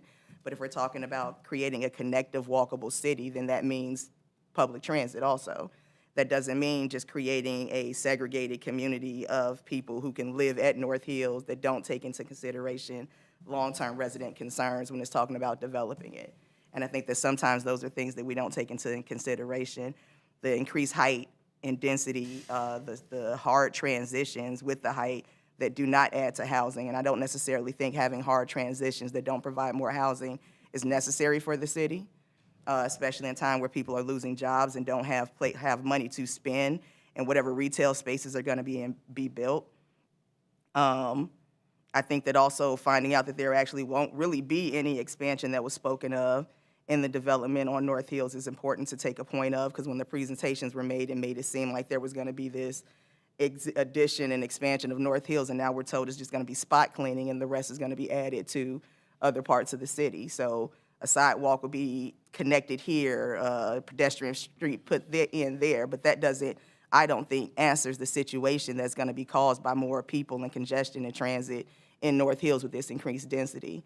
Also, I'm wondering, if we don't add extra height, does that mean that we won't have stormwater protections or carbon emission protections? If they're saying, with the added extra height, we can put plant pots on the roof and that'll collect rainwater, stormwater. Like, so if we don't do the added height, will that mean that they won't provide those spaces that will help with those amenities like stormwater? If we don't do the added extra height, does that mean that the enhanced public spaces that they were saying originally that they were going to give, but then explain later that they're actually mostly private places, not enhanced public places, they're just enhanced places that public people can use at the behest of the private owner? Am I wrong or right about that? They're privately owned public spaces. They're private spaces that they allow the public to use. Well, I think it would be like any development that has open space on it. It's a privately owned development with a public space. Okay. To me, that's different when we're saying public spaces, greenways, and all of that, that we're saying that we want to add to the city, especially when we're talking about tearing down trees. And then we say we'll add a private space at the owner's behest. That's not public, in my definition of public. Yes, it's a space where the public can gather, but it's not a public space. Because if the owner says, we don't want anybody here at all, we're choosing to not utilize this space as public space, then it's not public space anymore, right? It's private space. So I think words mean things, and using words like enhanced public space when we don't really mean that is a problem. I think using words like density when we're not talking about housing is a problem, especially if we're also talking about congestion and transportation. So maybe I don't have very many questions, and my questions are more rhetorical than anything. But I think that if we're not including the long-term residents' concerns about this and the harsh transition of single-family home right here and then this unit here, which is not the same as what we approved at Peace and West. This is directly walking out of your house into a brick wall. So I think that some of those things need to be put into consideration, or if there's space that they own, and then there's no housing, would the developer be willing to donate to the Affordable Housing Fund? If we're gonna have density with no housing at all added to it, but height added to it, so those are my thoughts. They might not be questions. Okay, Jamie and Michael, would you like to address anything that Commissioner Omakaye just, I do want to make one clarification. Commissioner Omakaye, you said with adding density. This is not adding density, is that right? What I'm saying to the point of, no, I'm sorry to cut you off, Madam Chair, but we've been using the term density and the fact that it's good in this whole conversation that we've been having about this exact one, so that's why I'm saying, and even they said density. But we're not talking about housing. I just want to make that clarification. You are adding some housing units, right? We have the ability to add more units than that are on the site today, up to 2,500. Is that the plan? That's the allowance, and then over time, we'll have to decide how those buildings are constructed. Are they a mix of housing and office? Are they a mix? No office, all housing and no office, or no offices? And so that's also it's the uncertainty. So yes, you can build it, but also being told that, we have the capacity doesn't mean that you're gonna do it. Having the ability and actually having it in your plan are two different things. Yeah. So that's my two cents. I can understand the concern. That's how Raleigh's form-based code is designed, is to allow the ability to have those mixtures, and that's why you see the different mixtures that the city's program creates, because we have these kind of form boxes, and then over time decide with each site plan what the actual mix of uses should be. And that allows us to plan those spaces carefully and make sure that the buildings can be interesting and add that enhanced public space. I understand the concern with the way we might have phrased the proposal, but the reason we're saying that is that during the 2021 case, what we heard the most from the public was a concern of more than we were allowed to do. We were asking for twice as many units as we were allowed to do today, and that caused an issue of concern about how many more people would be located in this place and how many more trips would be generated. Even though the city's already decided that this is one of 4 places in the city where they want more people to be located, we listened to that feedback and came back and capped our density, including the ability to include housing or offices or a combination of both, at what we could do today, as not a saying we're going to do it anyway. We want to be able to do this request so we can keep that traffic mitigated, but also provide new housing for the 60 people that are moving to Wake County every day. We recognize there's a housing need, and this is where the city has decided that those people should be housed and given jobs and given places to eat and shop. And so that's what we're trying to do with the density. The density is a good thing. The city's decided it's a good thing in this location, but we're trying to add a cap to do our part to make sure it goes forward in a reasonable pattern and doesn't overwhelm things. And that's why we're offering to do no more than what we could do without those added things, all those conditions that we're offering. I hope that helps. Yeah. Thank you. It is 11:53. Does anyone have to leave at noon? Do we have to be out of here by noon? I just want to make sure we're going to keep quorum. Okay, so Commissioner Neptune, you had a question? Thank you, Madam Chair. This is just for the good of the conversation here at the commission table. I think I heard a comment about public-private space and how we as a community sort of engage or interact with public-private space. And I wanted to speak to that very briefly because I've had the privilege of opening and managing Transfer Company Food Hall, where there are very deliberate decisions made about opening, as a part of that particular project, a 7,000 square foot patio that had a direct connection to the nearby Greenway Trail. And though it is a private property, that was an effort made to sort of help facilitate this sort of connection back to the greater community around it, just sort of as an example of an investment in that kind of public-private space, hosting pop-up markets and opportunities for the public to gather, without being charged a nickel, just to hang out and enjoy themselves and their dogs and their families out on the plaza. Now, of course, we hoped people would come in and shop, at the various eateries. But that's just like one example from direct experience of managing the public-private space. It certainly starts with the intention, I think, of the developer or the applicant. One other really good example in the North Hills area that's more recent is, I think, Maker's Alley.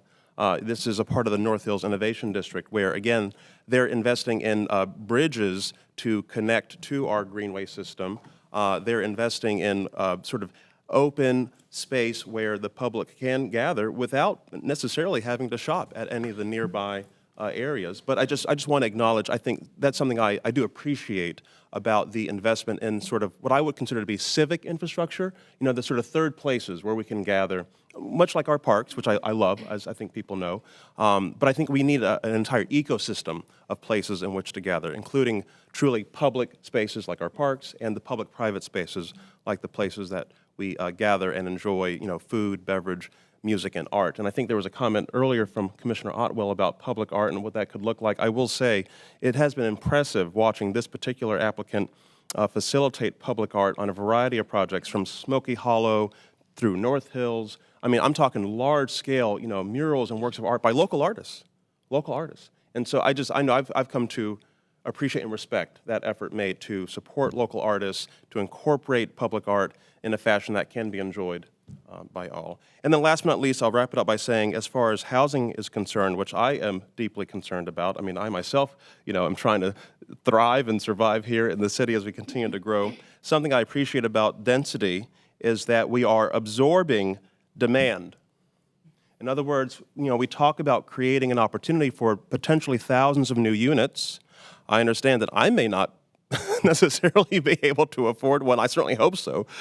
But what I appreciate is that we're absorbing demand in these major destinations and city centers like North Hills and downtown, so that there's less pressure elsewhere across the city. We exist in an ecosystem, right, across the entirety of the city. And something that I appreciate about these large, intense, dense projects is that we are supporting our overall investment in housing supply to address the incredible demand and pressure on the city as a whole. And so I just want to acknowledge that appreciation. Of course, I also would appreciate, whenever possible, seeing from the applicant, efforts to incorporate and include, affordable units and et cetera. But I also still respect and appreciate that at the end of the day, the investment, the potential investment in thousands of new housing units does go toward addressing the incredible demand and pressure on the city to provide housing for everybody. So, thank you. Give me just a minute, Commissioner Omakaye. We do have 1 minute left on the opposition, Larry. If you would like to come and address something that you had heard, you had requested to speak.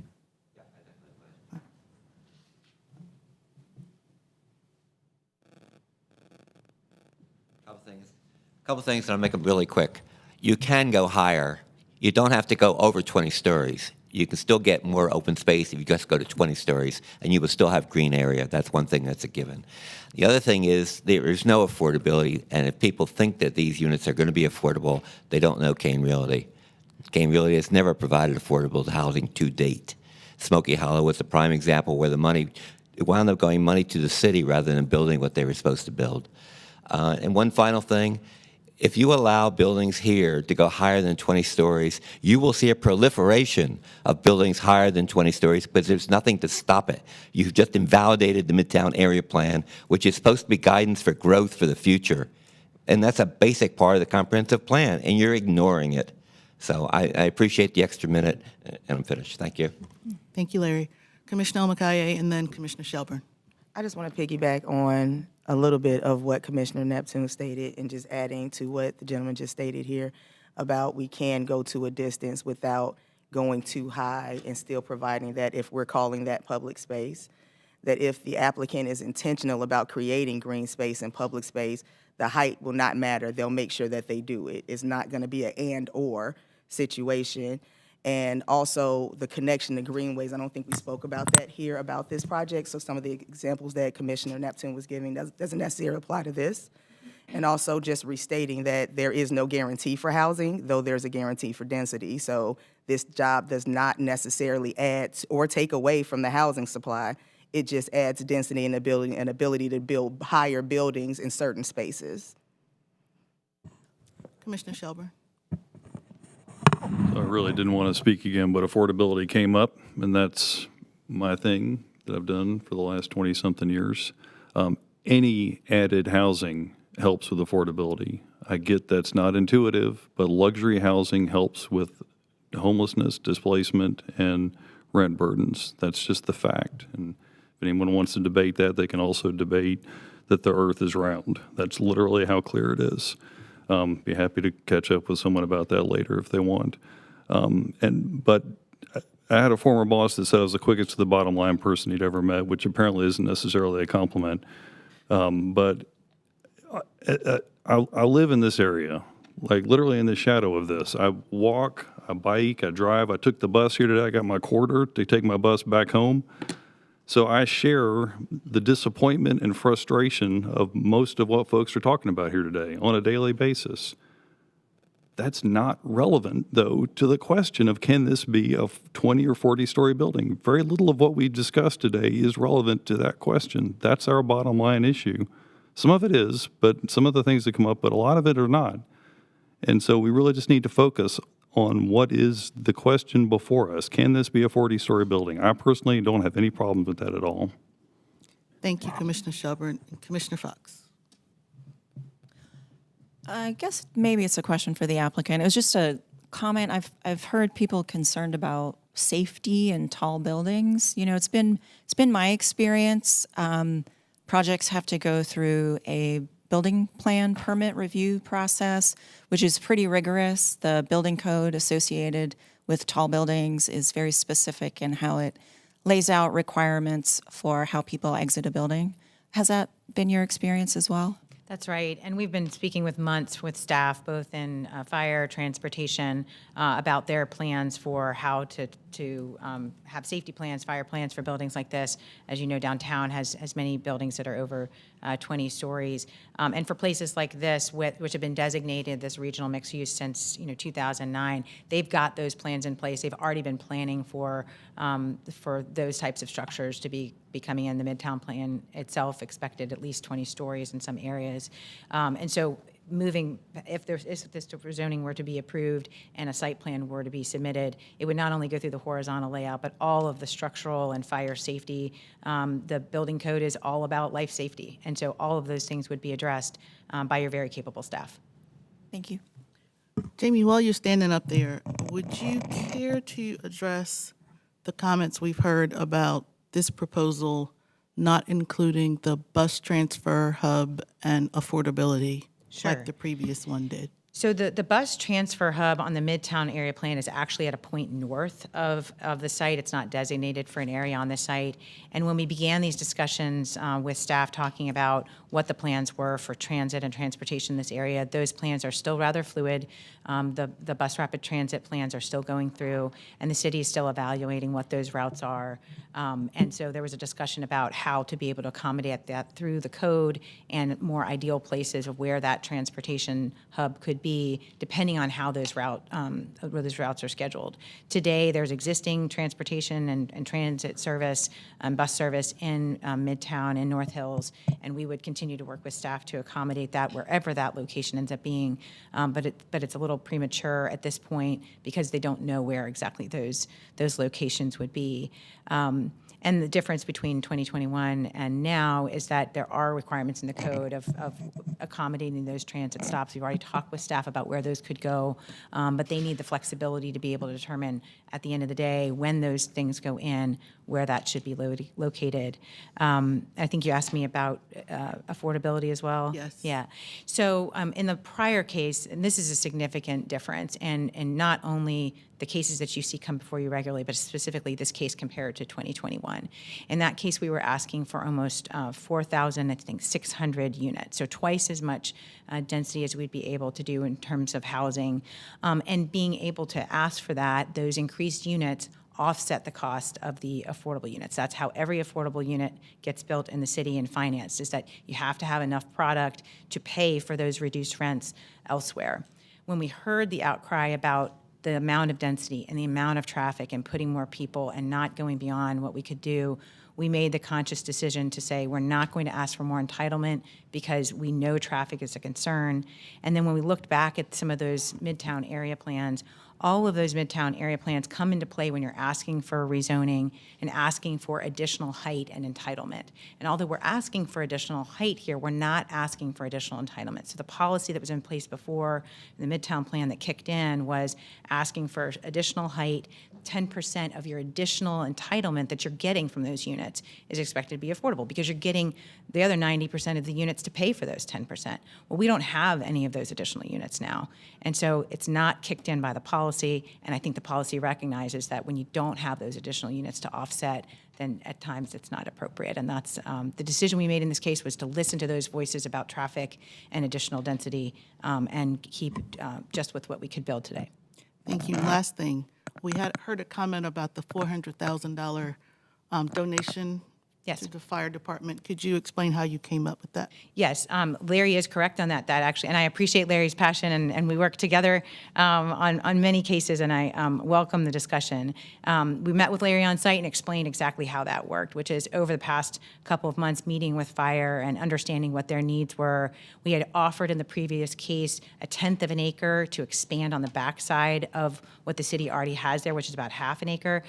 Just for example, the fire station downtown is only 0.37 acres. So we did a layout to show how you could fit a new station there, how it could maneuver around with new equipment. But in the interim, the fire master plan was adopted in July of this year, which made a determination that the station was at the end of its life. It's too small for rebuild. And so instead of the land that we were willing to donate, we converted that into a price per acre. And it actually exceeds what that price per acre would be from a fair market value standpoint. But we thought that that was an appropriate way to show the same amount of impact or what the needs were, but in a financial contribution. Thank you. Commissioner O'Haver. And then I think we need to wrap this up. So there's been a lot of discussion. I haven't said anything yet. No, so, not you. Yeah, I'm going to let you have it. I haven't even said a word. We've been. I'm just saying. We've been up and down this dais like twice now. I was going to say okay, after you speak, we need to I'm ready to wrap make a this motion. up and decide if. That's what I was going to say. We need to decide if we're going to vote on this or if there are additional conditions we need to have, because Commissioner Shelburne really is right. I mean, we're only voting on whether or not we think the height is appropriate because they're not changing the entitlement. So go. Thank you. And you don't have to rush. You're right. Everybody No. else has spoken. So it's brief, and I'm glad you brought up Commissioner Shelburne's comment because I agree with that. But it's not only about height. It's about the fact that they're going above and beyond on public benefit. That's what we're talking about. And so I do appreciate that comment 100%, but I think there's a nuance to that. I do like to go last, as you know, because I agree with a lot of the comments that have been made, both from the opposition, the applicant, and the commissioners. But I'd like to commend the applicant. I think you look at these conditions, typically height equals density. Density or entitlement is a word that the applicant is using that maybe is a little bit of a better understanding than that. So typically height equals density. This is the entitlement, the density is not increasing, the height is. And by doing that, there is an opportunity, and y'all have heard me talk about this a lot, about what code requires for open space, that 10% most of the time is unusable. You can meet the city requirement and there's no public benefit to it. In this development, with the ability to, and the commitment that the applicant is making through the conditions for the public space, the public, however you want to define it, the public can access the space, goes well above and beyond what the code requires. Totally understand, hey, the comment about when developers come in and say, oh, well, I can do it anyways. Unfortunately, the fact is that is the case here. I don't think they're turning the screws on us. It is what it is, to Mr. Shelburne's point. So it's a designated growth area. You know, I mean, I just, everything that's been said, I appreciate. I think it's a good application. I think the rezoning makes sense. And if there's no further discussion, I'm ready to make a motion to recommend approval. thank you. Do you have any other questions, Commissioner Omakaye? I understand that increased density and adding more houses, regardless of luxury housing, adds to the supply. Therefore, often because it's meeting demand, then will cause affordability. But I also understand that they offered affordability in this location and took it away. And I also understand that they don't have to build as high as we're saying that they can build. So that's the point that I was making. Okay, thank you. I think I'm the only one that hasn't talked. So I'll be brief because a lot of what I was going to say has been addressed. And I had some questions, and either through the public comment period or through the applicant's presentation, they were answered. I appreciate all of the comments that we've received from the public. I've read every single email. I appreciate the thoroughness of the applicant's presentation and attempting to address concerns we heard with the last case, which is substantially different from this case because they aren't adding any additional entitlement. So as many of you may remember, I had serious concerns about the prior case. With this case, to Commissioner O'Haver's point, it seems like we are looking at height and public benefit because I was reading through the Midtown plan, and it does, unless I misunderstood, it does seem to say if you go above the recommended height, you have to provide substantial public benefit. So in my mind, then, what I need to decide is what they're offering substantial public benefit. I mean, it may not be the public benefit that I would love to see. I mean, well, I'd love to see affordable housing, but they don't have to provide it here because they're not increasing the entitlement. And I think the benefits that they are offering do match what is recommended in the Midtown plan. So, for me, the question is, they want 37 stories, their neighborhood's there. Do their benefits outweigh the impact of them going to 40 stories? I spend a lot of time at North Hills, and I mean, it's happening already. I mean, it's out there. The density is there. The people are there. The spaces are there. I do make use of the privately owned public spaces. I mean, I see kids running around all the time. I see pets running around all the time. I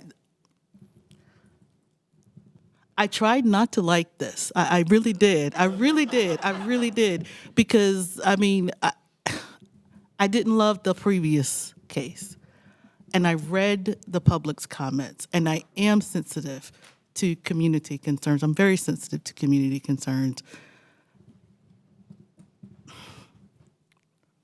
It's consistent with the comp plan, and it seems to make the appropriate mitigations for the additional height that it's asking for. Traffic is a concern on Six Forks Road. When I go to North Hills, I Uber because I don't want to drive, because I don't want to try to park. But that's a city issue. I don't think it's not something that can be addressed through this rezoning. So I'm ready to vote as well. Now, Commissioner Otwell, you had several concerns that you voiced. I know Jamie responded. Are there changes to conditions or additional conditions that you would like to see, or are you ready to vote? I think I'd be ready to make a motion to approve with a recommendation that council consider a couple extra conditions. Okay. If that's okay. Anybody else? Are there, excuse me, revisions to conditions or additional conditions that you would like the applicant to consider, or are we ready to vote? Then I will entertain a motion. With regard to Z3425, I move to recommend adoption of the proposed consistency statement dated November 12th, 2025, contained in the agenda materials, and to recommend approval of the zoning amendment with the additional comments that council consider requiring conditions that would bring the request further into compliance with existing and recommended frontage applications by requiring direct pedestrian access along Rowan Street and Lassiter Mill, and to require ground floor active uses along Lassiter Mill Road. I'm writing this down like I'm Shanita, but Shanita, did you get it? You got, oh, okay. We have a motion. Do I have a second? Second. Commissioner Burnett has seconded the motion. Is there any additional discussion before we vote? I'm going to recommend approval. I just want to get on record. It's very challenging, I think, at this point to require the applicant to put in a condition that there will be public access when the plan hasn't been designed. I totally understand the frontages. I agree with you 100%. I'm going to recommend approval, but I just want on record, I'm not really in favor of that condition, but with everything else, I'm comfortable and ready to move forward. Any additional discussion? All in favor? All opposed? That's 1, 2, 3, 4, 5, 6, 7 to 1. Thank you, everyone. Thank you to the public. Thank you to the applicant. I was about ready to wrap it up. Sorry. Add my comments as to why I'm opposing? Yes, you do. Oh, I don't have any comments. I just don't want to scream into a void. So I just want to make sure that we're paying on protocol. Thank you. Say that again. I'm sorry. I said I have no comments because I don't want to just be screaming into a hole, but I just want us to keep up with protocol. Thank you for reminding me.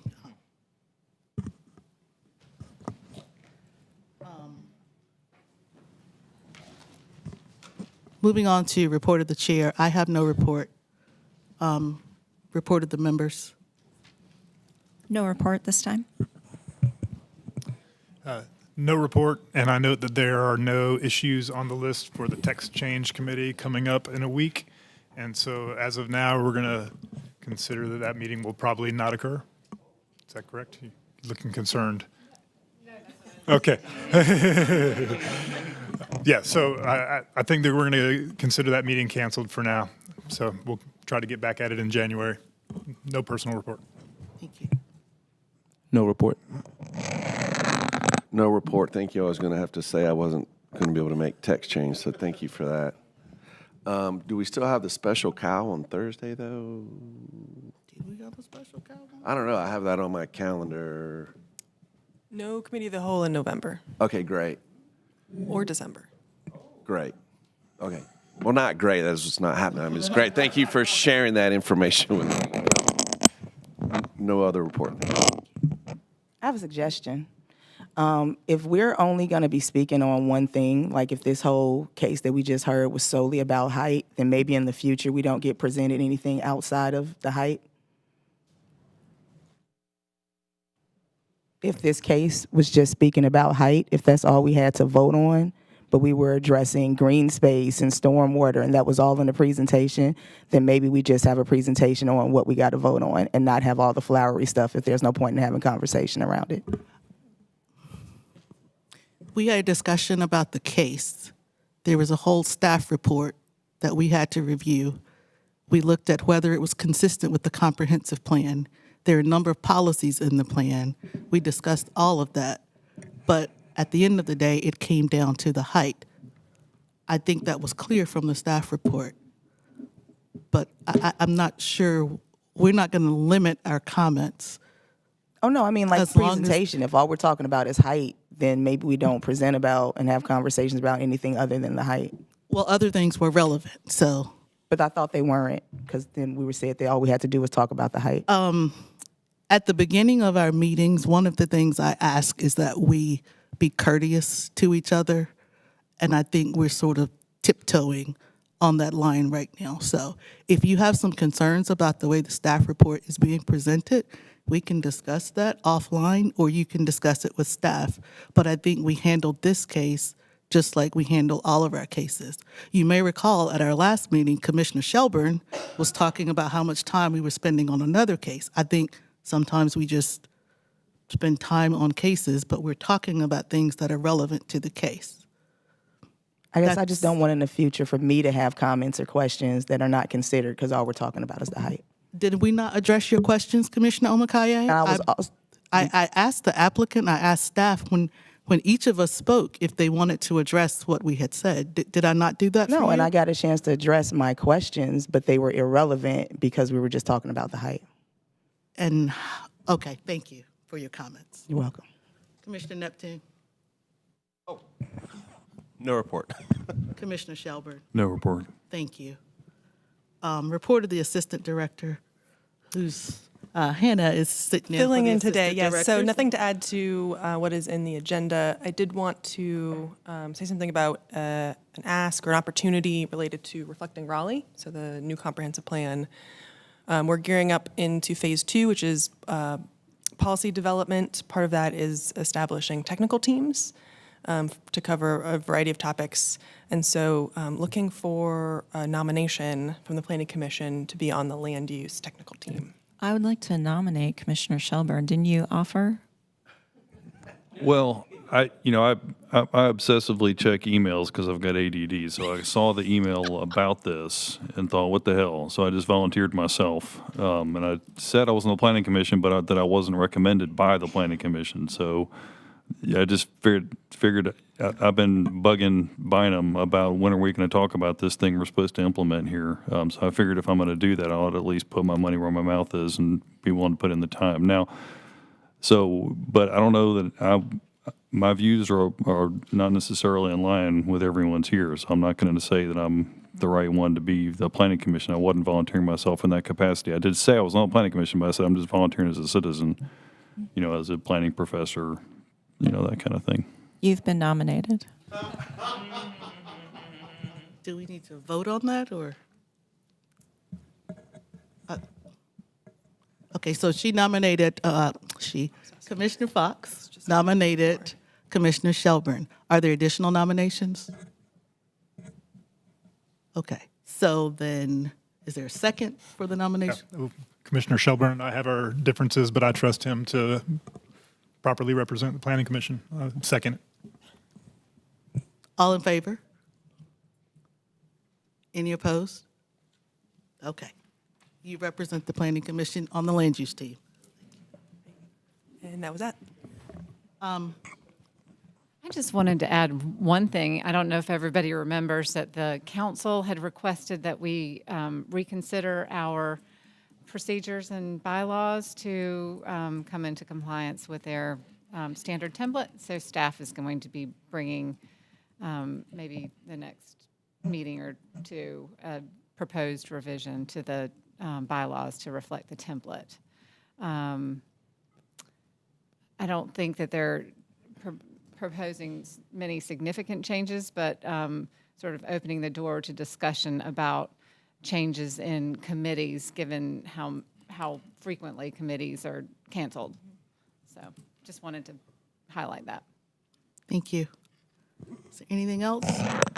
What about the regular scheduled meeting on the 25th? Is that still on with Thanksgiving right there? That meeting is happening, yes. Wait, what? On the 25th? Sorry, repeat that question again, maybe? The Tuesday the 25th. Tuesday the 25th is, yep, that Okay. meeting is on. Okay. We might want to make sure we have quorum. I'll be there. Who will be Tuesday the 25th? Everybody. There you go. 1, 2, 3, You 4, won't 5, be there, 6. Commissioner Haber? I'll send an email. But Okay, yes, please send an email, but it looks like we have quorum, and we can check with Commissioner Miller and Cochran.